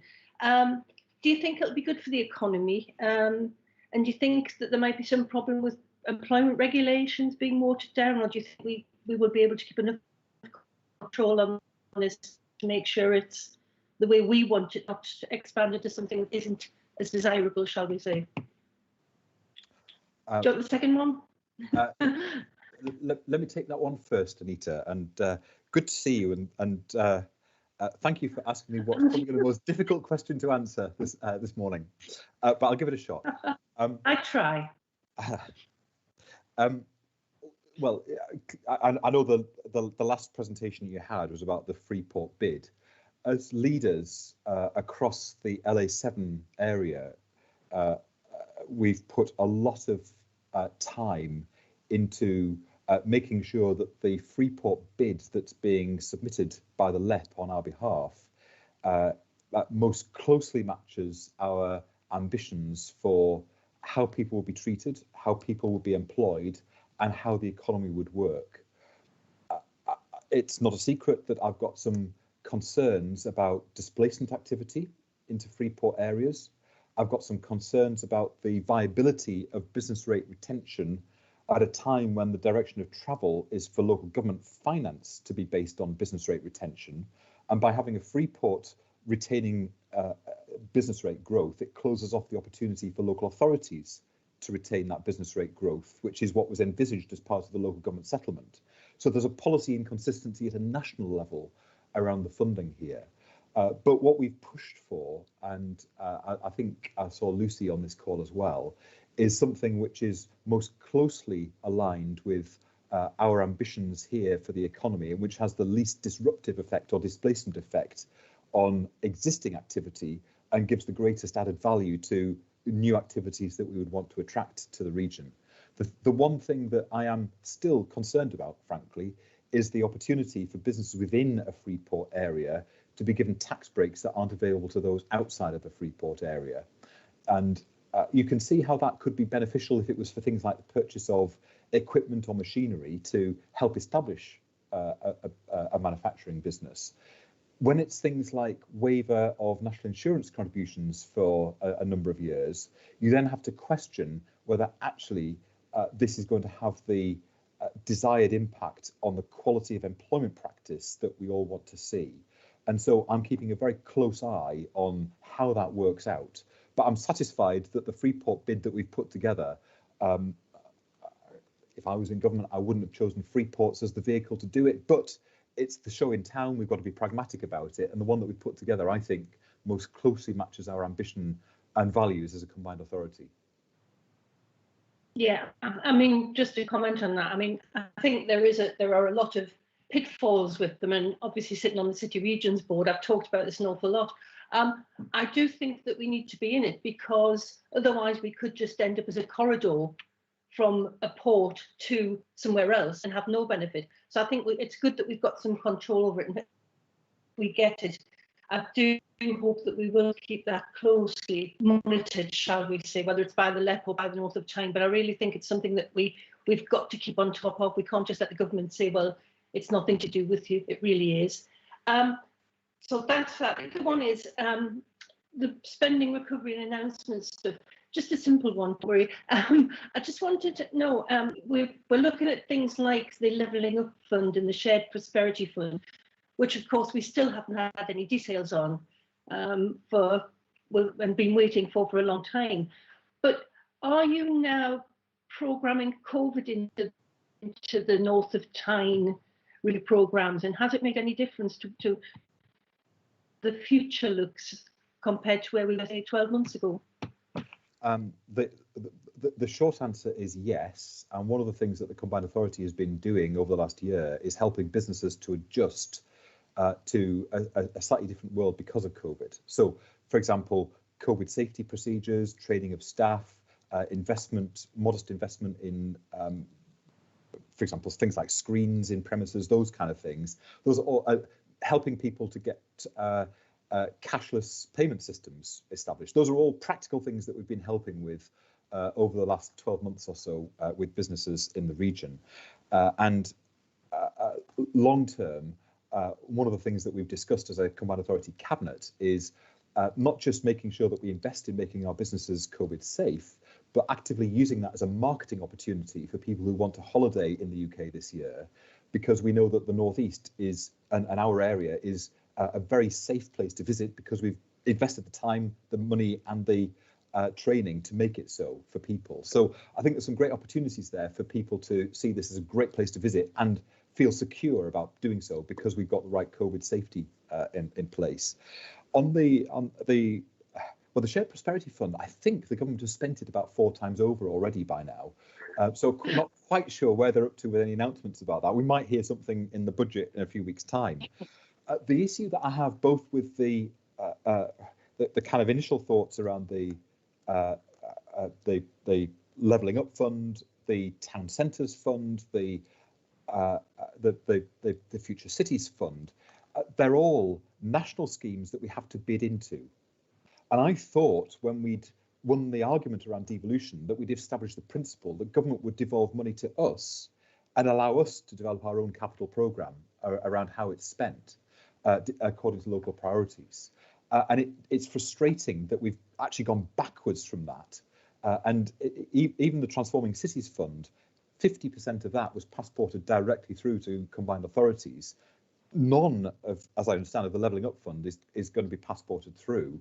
It's all got to be a competitive bidding process. That feels like a backward step in devolution terms, and one which, in effect, forces us to decide whether, which of our town centres we should support for benefit. And that doesn't feel to me sensible, rational, well thought through, or indeed efficient use of public money. Yeah, thank you for that. I agree. I mean, I think that this beauty contest for money just does not work, and the government's not being fair. And the money has been spent several times, but it'd be interesting to see what we actually get out of it, if anything. But thank you for that. 6 and a pickled herring, I think. Yeah. Well, no comment. Oh, sorry. The pickled herring's already been sold to France. Banned. You can't take seafood abroad. No, seriously, I think that was everything, Nick, for now. I just think that there's a big issue around some of the funding, and the only other thing I was going to ask, and something that come out of what you've just said, is about tourism. I mean, I know lots of people don't think it's a business as such. They think it's people coming on holidays to do what you want. But I noticed that the LEP have given some money to NE1. I do think that maybe Northumbria as a whole should have some investment in publicity and tourism. I don't know who would take it on, but I really think the opportunity to sell our region and brand it as North of Tyne, but make it somewhere where people can come and try and get that offer in, because at the minute I'm getting bombarded with stuff from around the country for holidays in England and in Britain, but I've never had anything from Northumberland saying, you know, come to have a look, you know, nice cottage in Alnwick or in the, you know, we have lots of opportunities there, and I don't think we're selling them as hard as we should. I think that's a fair point, and I think it's something that we have discussed as a cabinet, that there are, particularly I think over the next couple of years, real opportunities to market our area as a great place to come on holiday. And one of the things that we've reflected on when we've been looking at where the infrastructure is in the tourism industry, there is, I think, a very underdeveloped tourism industry in Northumberland in particular. So if you take Kielder and the Dark Skies project and the observatory up there,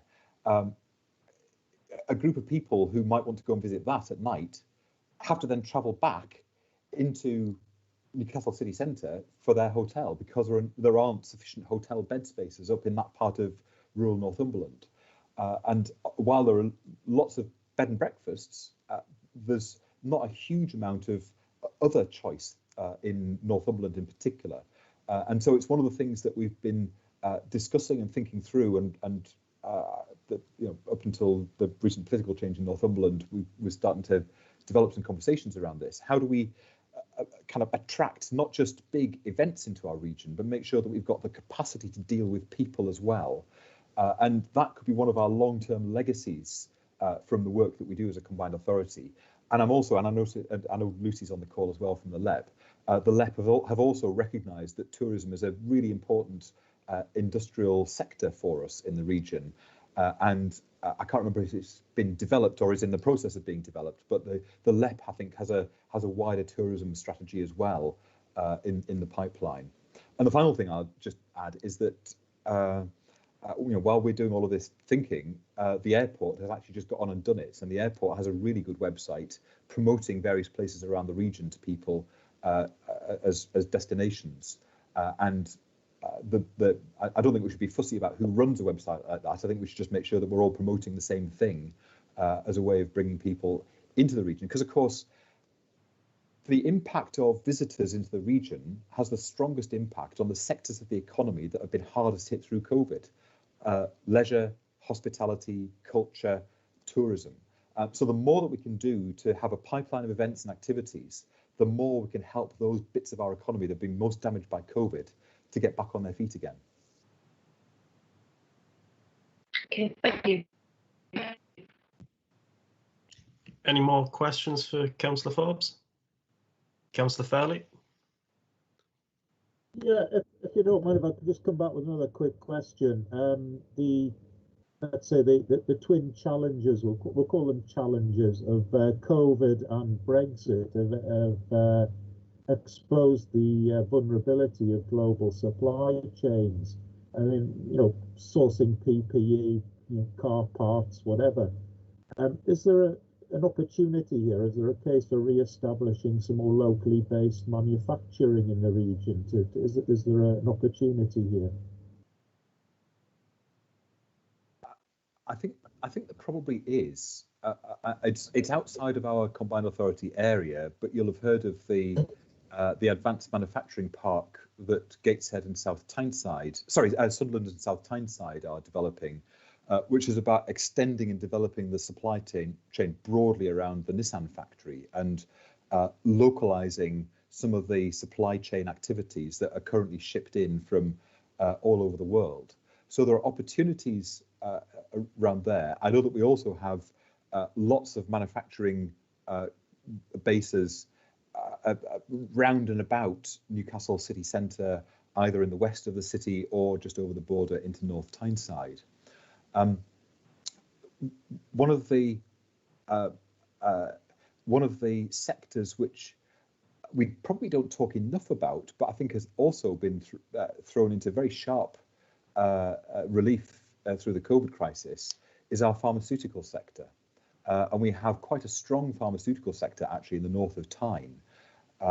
with some major anchor organisations round about that, and perhaps part of our thinking for the future is to just make sure that as there's likely to be a demand for COVID vaccinations for quite some considerable period of time yet, are we maximising the opportunities for the pharmaceutical sector in the region alongside the other sectors which we've already started to invest in, as were demonstrated through my portfolio report? Right, thanks, Nick. I think we need to try and back as many horses as we can and retain some diversity, some resilience in the system. And at that point, Steve, sorry, I was a bit slow to pick up on it, but you're absolutely right. One of the things that we need to do is try to insulate our economy against future shocks. And that means making sure that we've got a diverse economy, a skilled workforce that is flexible and adaptable, and local flexible leadership in our organisations to be able to respond to changing circumstances quickly. And I think on the basis of the work that the Combined Authority has done, we've certainly come quite a long way in all three of those areas of activity. Thanks. Any more questions? Can't see any other hands. I've just got a few for Councillor Forbes myself. So given that as a region, I think every public authority and council within the region has declared a climate change emergency to somewhat, and we know the clean energy sector is going to be something for growth for specifically the North of Tyne area. And I know everybody's working to slightly different timescales within their own local authorities of when they want to be, carbon neutral by, but nationally the country aims to be carbon neutral by 2050. But as a combined authority where, as a geography, we've got a lot of open green space where we can plant trees, and probably in reality we as a combined authority area are very likely going to need to become carbon negative. Is the plans and process as to take a combined authority approach of whereby to create an income for the combined authority area, contribute to our economy, that we somewhat have a form of carbon credits where other areas of the country can sort of like buy into it, so at least we kind of get the financial gain of where we can put that into further investment into the clean growth sector? That's my first question. Do you want me to deal with that one first? Yeah. Okay. Yeah. So personally, I'm not a fan of offsetting carbon reduction, because I think it's a way of passing the responsibility to other people for what you should be doing yourself. And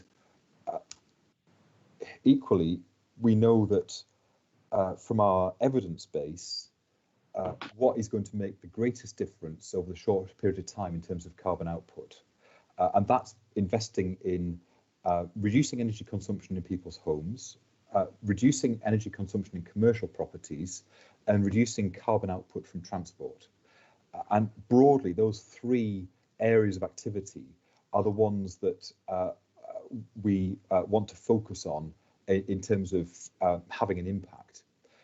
We launched the £10 million Green New Deal Fund just back end of last year with an open call, because this isn't one of those things where you can necessarily identify somebody doing something good and scale it up, although there are probably lots of great examples of that.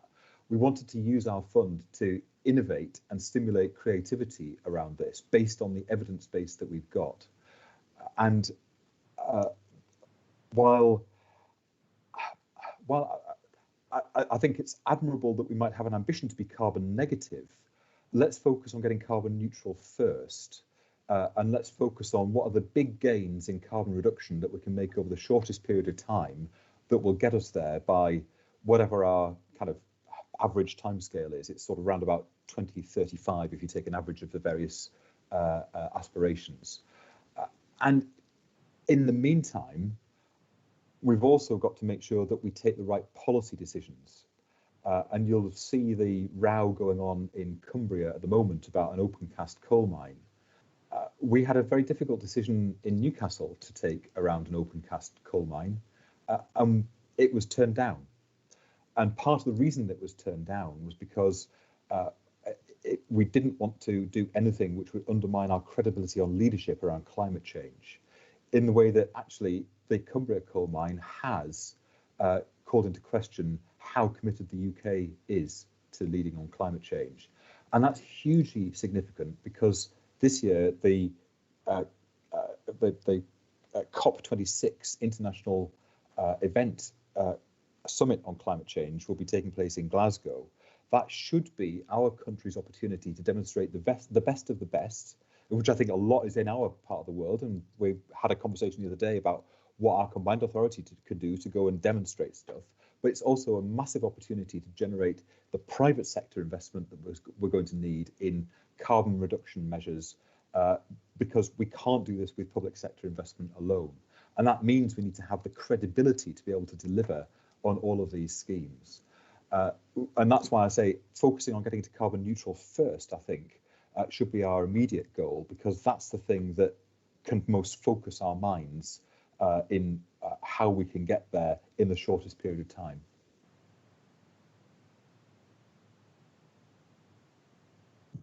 Thank you. And thanks for that. And my next point is, yeah, we've talked about the visitor economy, and I would wholeheartedly agree with you that as a region and the different communities and things, it's the traditional sense of, a town centre where people would go locally from that area into shop and things without a town retail and lifestyle changes of people just wanting to click buttons. That it would be a great shame to see these quite often great places of different heritage and different history just become residential. So I think there's a real emphasis that the focus of those to contribute to the economy of those communities, they need to become like visitor and tourist destinations. And I know it's a bit like wild, but one of my residents was speaking to me saying that in some areas that has got such a unique, character or nature that's very localized. You almost need a little bit of like, a Westworld type experience of where you might be stepping into something that's like completely out with and unique tourism there. And I would agree with you, the combined authority throughout the pandemic is added value.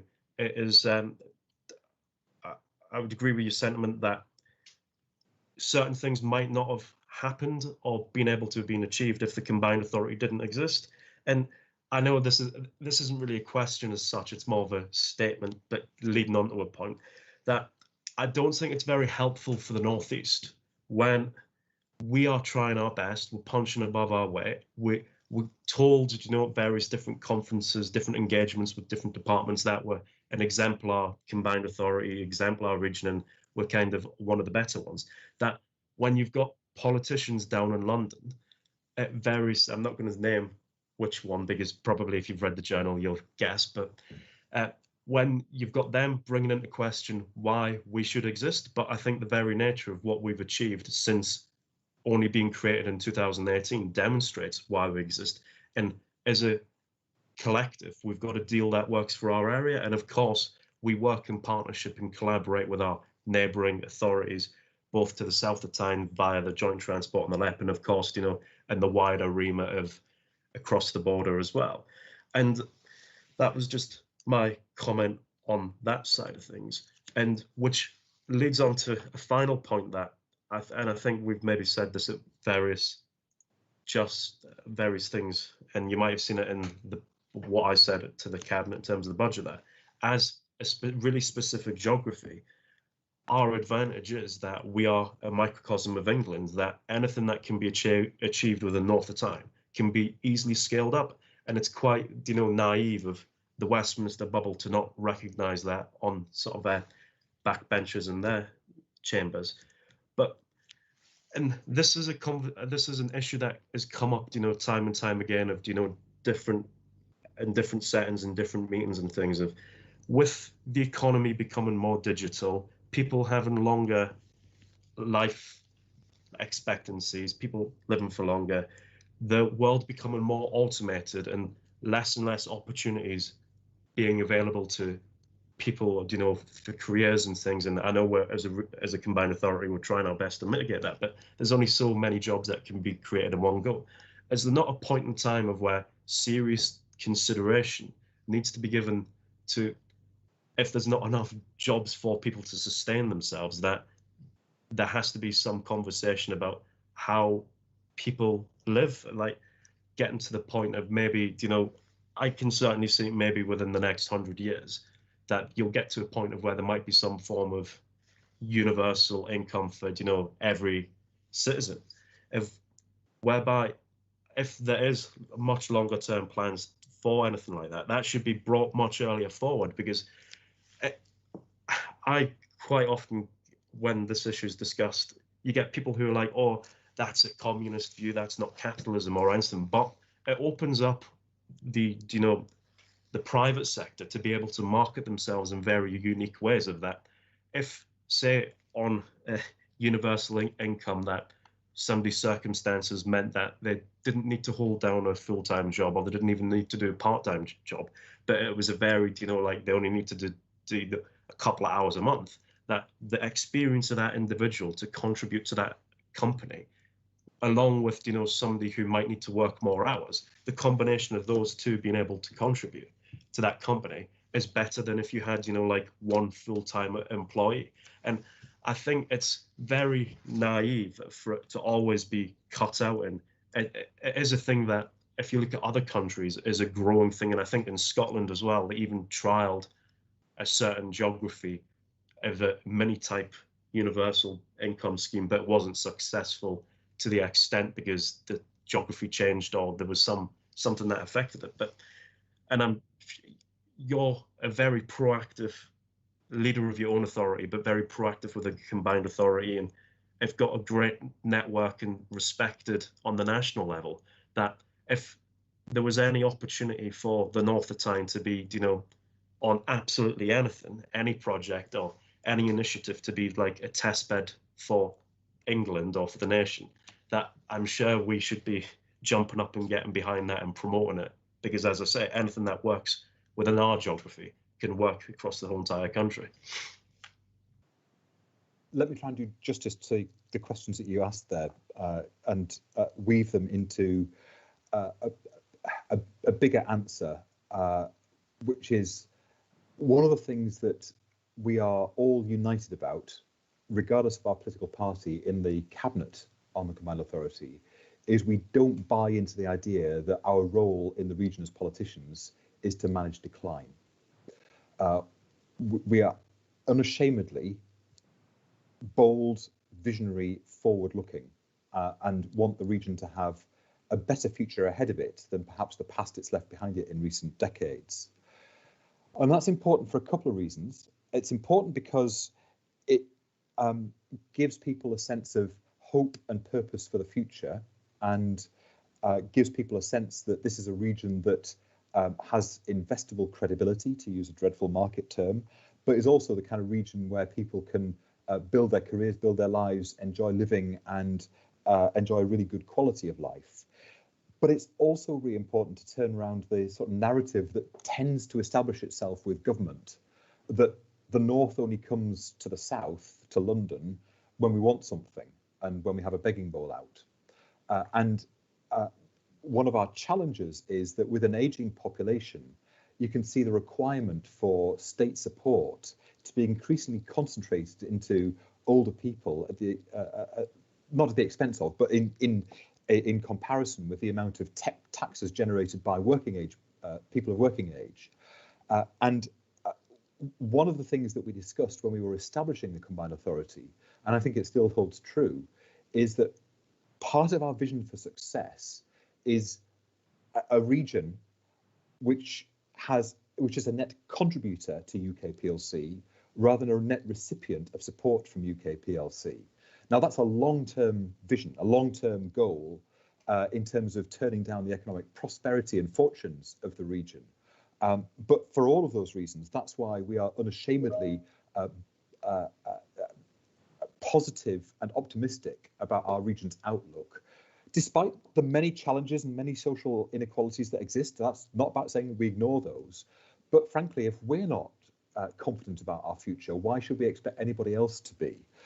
And I think it's by having that sort of visionary, bold, confident outlook for the future, we can turn around both a sense of narrative of decline that sometimes people write onto this region unfairly, in my view, that hold back investment, but also one which holds back from achieving in this region what I think they're truly capable of achieving, because people don't fully think that this is the place for them for the future either. And that's why we think part of our job isn't just about delivering investment and attracting businesses and helping businesses to grow. It's setting a new psychological tone for the region and helping to turn around that sense that we're in decline, because we're not. And with this political leadership, I don't think we will be for the foreseeable future, despite all the challenges that we face. Thank you for that response. Much appreciated. And I can't see anybody else that's got their hands up for questions for Nick. So I would just like to thank Councillor Forbes for coming to this committee today and engaging with us, and it's much appreciated, and we keep up the good work that you're doing for the region, and we look forward to hearing from you soon and look forward to your next update, and take care and stay safe. Thanks so much, everybody, and apologies again about the IT at the beginning. I've now okay. got a call with IT book to try and fix it. We can't get through a meeting these days without, a technical hitch, but that's all the learning curve, isn't it? Yeah. Okay. Thanks, everybody.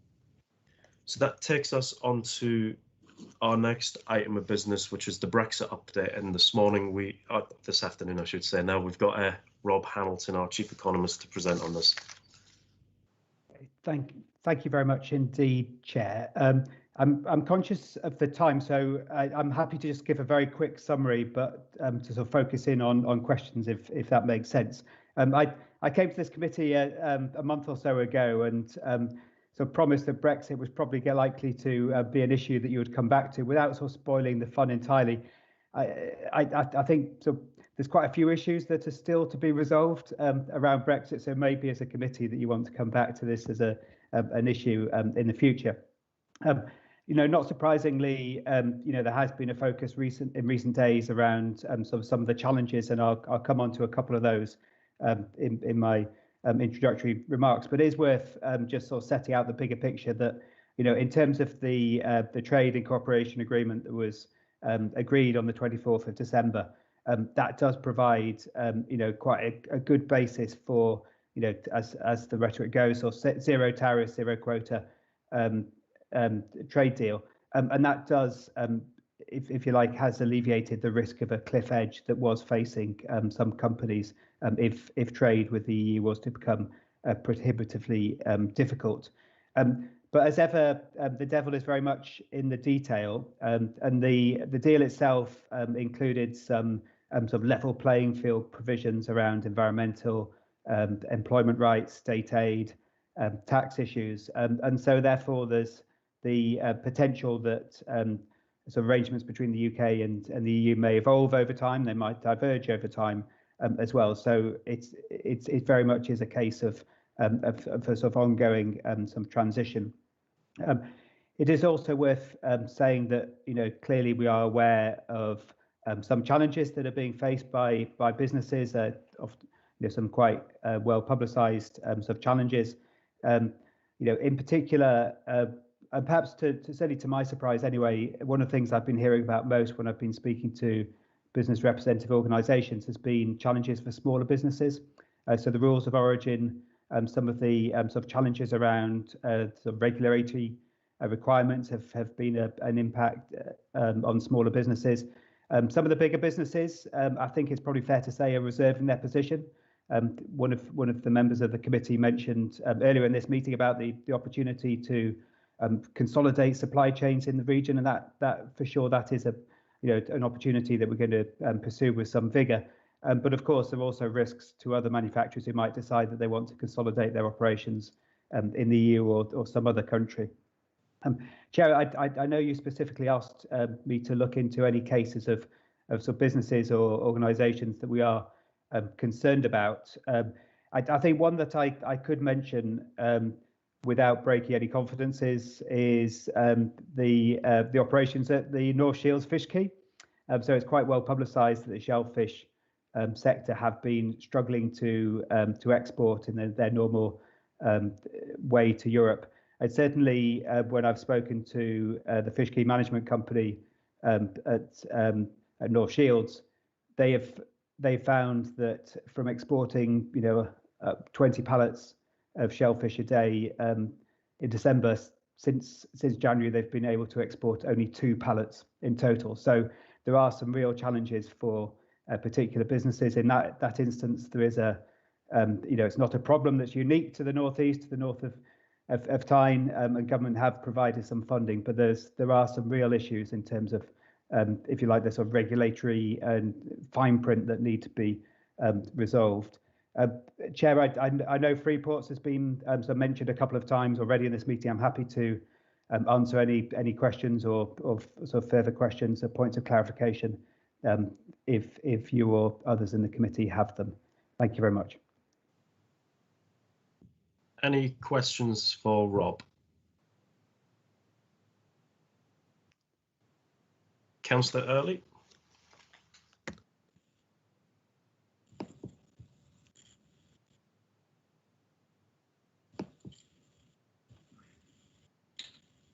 Sorry, I'm having difficulty getting my camera on. Oh, there we go. Hi, Rob. Thanks for that. You mentioned North Shields Fish Key in the fishing industry, and then you've also mentioned the Freeports thing, which we've already talked a bit about. If the sort of Northeast 7 Freeport bid was successful, would that automatically encompass the fishing industry at North Shields, so they would get the advantages of Freeport based in part on the north bank of the Tyne? I think, to be honest, I think the issues are 2 separate ones. In terms of the Freeport really provides opportunities for particularly manufacturing businesses that, well, there's some advantages in the tax advantages that Councillor Forbes has mentioned, but also for businesses that choose to locate on a customs site, they have the advantage of deferring customs duties. I think the issues for the fishing industry or for the shellfish industry are more about sort of regulatory issues around the export, being able to export particular products to the EU and sort of safety and certification requirements. Hopefully, I think the hope of a lot of people is that those issues will get resolved at some point, but I don't think Freeports is the solution for them, unfortunately. Yes, thank you. Any more questions or comments? I don't see any, so I'd like to thank Rob for your continued hard work on this, and it's always interesting to get updates from you on the latest with regards to the Brexit situation, and I think it's always useful to keep this as an ongoing watch and brief type agenda item, and I'm sure you'll remain on the call for the remainder of the meeting in case there was any more points that you can contribute to that might crop up on other agenda items. So thank you for all your hard work. So that takes us on to the next item, which is Q3 budget monitoring, and we've got Janice Gillespie, the Chief Finance Officer, to present on this. Thank you, Chair. As the report says, this is the Q3 budget monitoring position as forecast at the end of December up to year end. The format, the template of the report's in its usual format, so conscious of time, I wasn't going to go through it in any great detail, and kind of just happy to take any questions, Chair. Thank you for that, Janice. Any questions for Janice from members?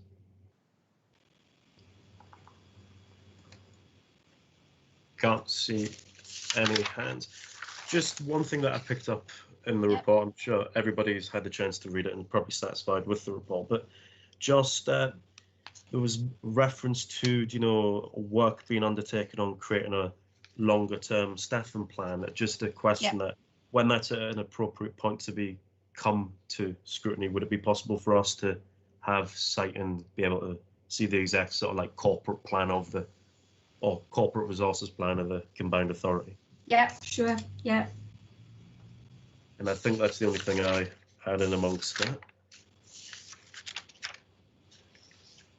Okay. Anybody else? Well, I think everybody's satisfied with the report, and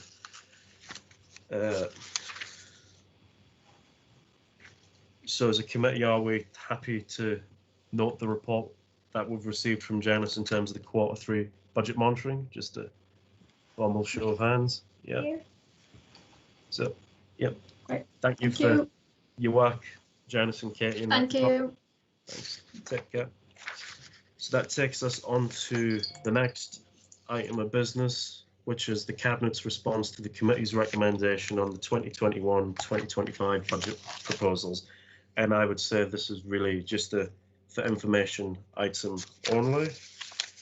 And as you know, that we had the workshop session on the budget in January, of which the committee's comments were fed back into the Cabinet meeting earlier this month or the end of January, and you'll see what the comments and feedback was. So are members happy to note that report, or does anybody have any questions on it? Happy to note, Chair. Thanks, Councillor Graham. And that takes us on to the next one, which is item with regards to the work programme update, and that is so I'm just finding it in amongst the agenda pack, page numbers. So I'll hand over to Liz on this one in the first instance. Thank you, Chair. It's page 131 of the online agenda if anybody wants it. But it was just, it's basically just to inform the committee of the work that we've done this year, to say that we're on track. We agreed we'd be quite flexible at the start of the year because of the coronavirus pandemic, and but we've managed to achieve all the reports that we wanted, so that's great. And the main item really I want is for you all to agree that we have the working group that was proposed at the workshop into co-production. The idea is that we will do the work between now and over the spring, with our meetings likely to be at any time to suit the members. So because it's going to be a working group and not a committee, we can be flexible with the times and the days of the meeting. So hopefully that will widen out the possible membership. And we'll have our first meeting probably after half term to establish what people want to get out of it, and how we're going to run it, because this will be the first time we've done a working group. So just for today, I just need agreement to do the working group, a proposed membership, so some volunteers, and then we'll get going. Thank you, Chair. Thanks for that, Liz. I'll open that up to comments from committee members. Councillor Lowe. Yeah, Chair. I'm quite happy to talk about this one, but I thought that we had some discussion about members, and if I remember, I think it was Peter who agreed that we should look at transport and how it links in with all the other bits of work that we are doing. I think that was the one that we were really concerned about. And we were told that, well, we can't scrutinise transport, we can scrutinise how transport fits in with our other priorities. And I just wondered where we were with that one, because I think the way things are, it's very relevant. Chair, do you want me to answer, or? Yes, Anita, sorry, Councillor, I am speaking with our colleagues at the NECA and their scrutiny officer about how we can have some kind of joint agreement about how we exchange information between the scrutiny committees on how we can scrutinise the transport. But it is not something that is really within our remit, so we can't have a working group on transport, but we can certainly find a way to get information to you as committee members. And also there are committee members on this committee who are also members of the scrutiny committee on the joint transport committee. So we can find other ways of making sure that all the members have better information on transport. Yeah, can I just come back on that, Chair? I don't think it was about information. I think this was about how, it's about what we've been talking about this morning already, about sorry, I'm getting lots of feedback. It was about how it's joined up together. You know, we had this conversation about housing this morning and about infrastructure. And I think this is part of that debate, is the infrastructure. So whether it's just transport or whether we look at all infrastructure, I really think that it's something that we should be really getting to grips with, is how this is going to link up with all these new developments and brownfield developments and, you know, what's available. It just seems as though it's very disjointed, and whilst transport looks at transport, I think we have a bigger picture to look at. Just, I don't know if Liz has anything else to add on to that, but just to follow up on that, I think the problem, we all are, I think fair to say, frustrated at the setup of how that it is difficult for us to explicitly look into something on a transport basis because it falls within the jurisdiction of the Joint Transport Committee and it's set up in legislation that way. But I think what Liz, and she'll correct me if I'm wrong here, is that we need to obviously have a good working relationship with the Joint Transport Authority and have that joint up approach of, we are like, do you know, when we were talking about the housing before, that transport, although not our powers or anything, it is a concern of ours to an extent of how that fits in with the brownfield housing fund or anything. So when we're having discussions on things, and let's say, sorry, just somebody said that they've got another meeting to go off just on the message chat function there, that when it comes up, that it's not explicitly a report or agenda item from our authority, because that's overstepping our mark with some regards, but that our information, our discussion, and any, you know, for instance, if we had a, you know, let's say an evidence gathering session on something to do with housing, and it came back that people were talking about, you know, the transport, how we as a committee collate that information and be able to pass it on to the decision maker. Likewise, we would maybe expect something of where they're having discussions about transport, that it fits into, you know, the wider economy, job market, or things like that, that their information and their discussions are fed back into ours. So there's a more collegiate approach, because it's not just housing as well. That I think Councillor Wright has mentioned at a previous meeting as well, in terms of, you know, education or access to skills rents, and the part of the issue with some parts of, you know, the Western Newcastle is not the availability of, you know, provision or services. It's for how people who might be wanting to do, you know, certain courses or things get from A to B, and it's like how we as a committee can highlight that is an issue to the decision makers on transport, that right, you're looking at the transport network of, is it financially stable, or the investment of it, but you guys, we've had this discussion and information, and this might help frame where you might target resources. And I think as an initial working group on co-production, which looks at the wider framework of how we as a combined authority work with various different partners, which of course includes joint transport, local authorities, but external people as well, you know, like VCSE business groups and things like that. I think that's a good piece of work in the initial, but obviously within the mindset, people's minds as well, it might be how it fits into the wider framework. And whenever there is, you know, a government review or a conversation within the region on how different structures might play in, I think it's our responsibility as individuals, and possibly collectively as a committee as well, to echo our thoughts on what the current setup is. And as well with transport, there's I think there's about a third of the membership of this committee who are in one way or another or involved in various different committees on the joint transport, and it's how we all communicate together and work together for the benefit of not just the North of Tyne but the wider region. Chair, can I just come back on that? I think you're right, but I do think that transport is an intricate part of everything that we deal with, and we should have some sort of formalisation of how they inform us and what we know about.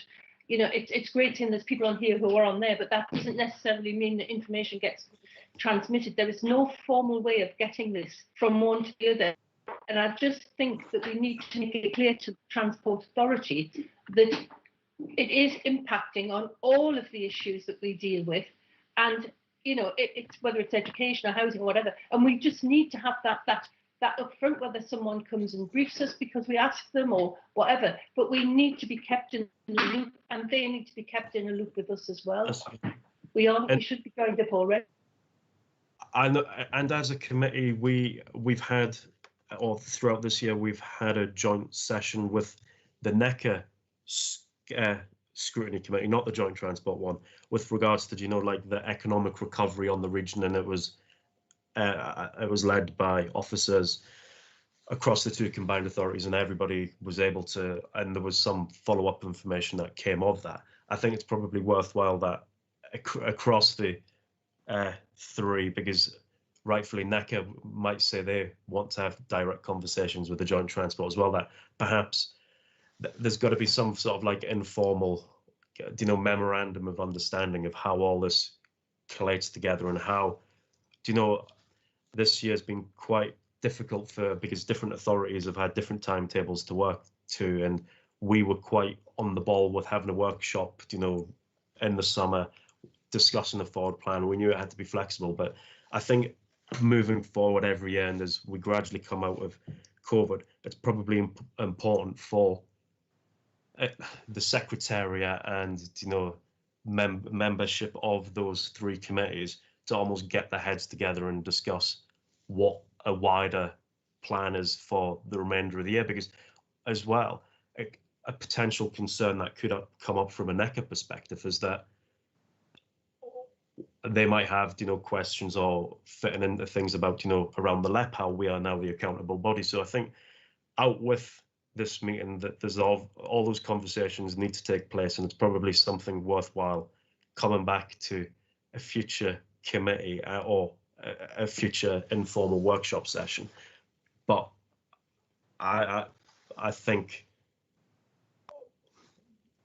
the working group on co-production should go ahead and proceed, because all this could fit into a wider conversation around that as well, but not be specifically on that. But obviously it's something to be considered in the back of everybody's minds. Oh, Councillor Wright, I see you've got your hand up. Sorry. No, it's okay. I mean, I do agree with Councillor Lower that we need to look at transport. It comes up time and time again. But we're getting to the end of the year, and maybe after we have our small co-production working group, which isn't going to last very long, and maybe gives us some route into working with other bodies, we can table this in for fairly early on in our next year, or through the summer, as we tried to do last year, because we do touch on it time and time again, and I do agree it's important, and I do think it's something we could do. My feeling is we're a bit late in the year to do something which I think is going to be a bigger piece of work, but I really think that we should have it at the back of our minds to, well, Liz may need to have it at the back of her mind, because we don't know whether we'll still be on committees. You know, we all know it's things change, but I do think it's an important piece of work for this overview and scrutiny to link into, but I don't think we can give it justice so late in the year.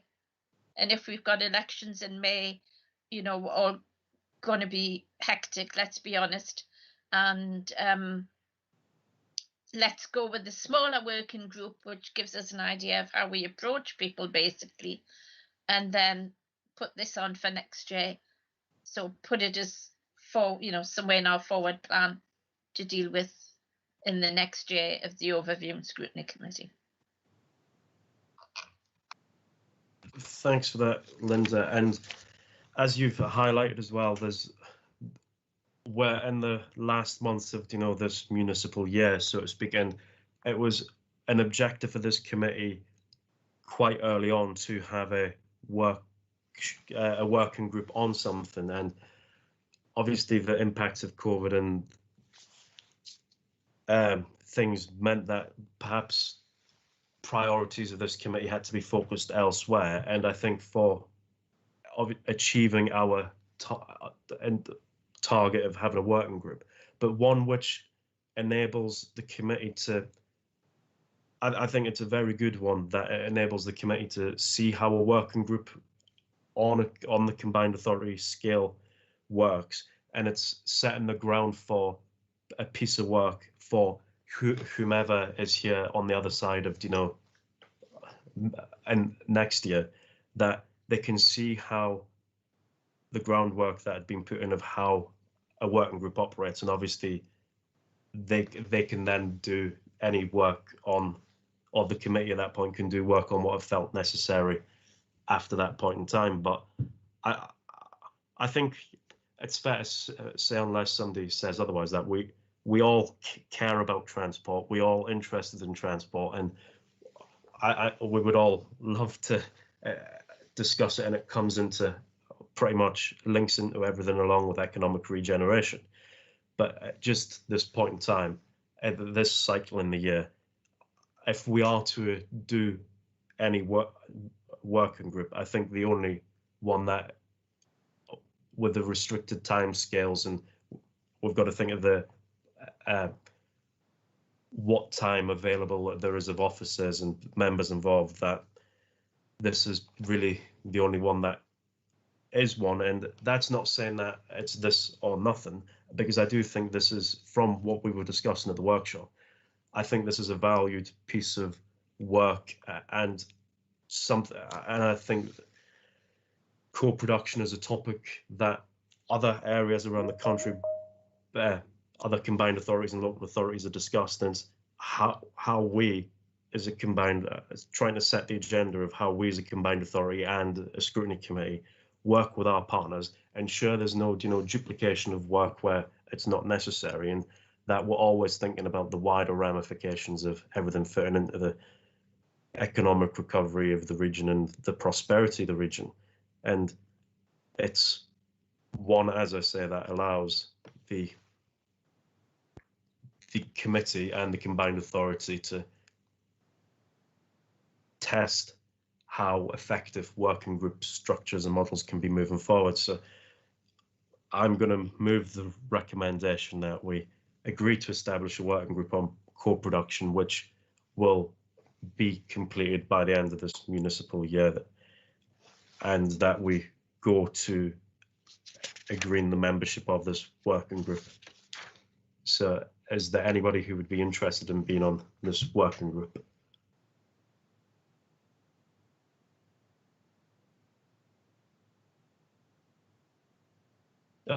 Councillor Wright, is your hand up again? Sorry, just to say, obviously I'd be willing to go on the working group. And obviously me as well. I see Councillor Lau has got a physical hand up.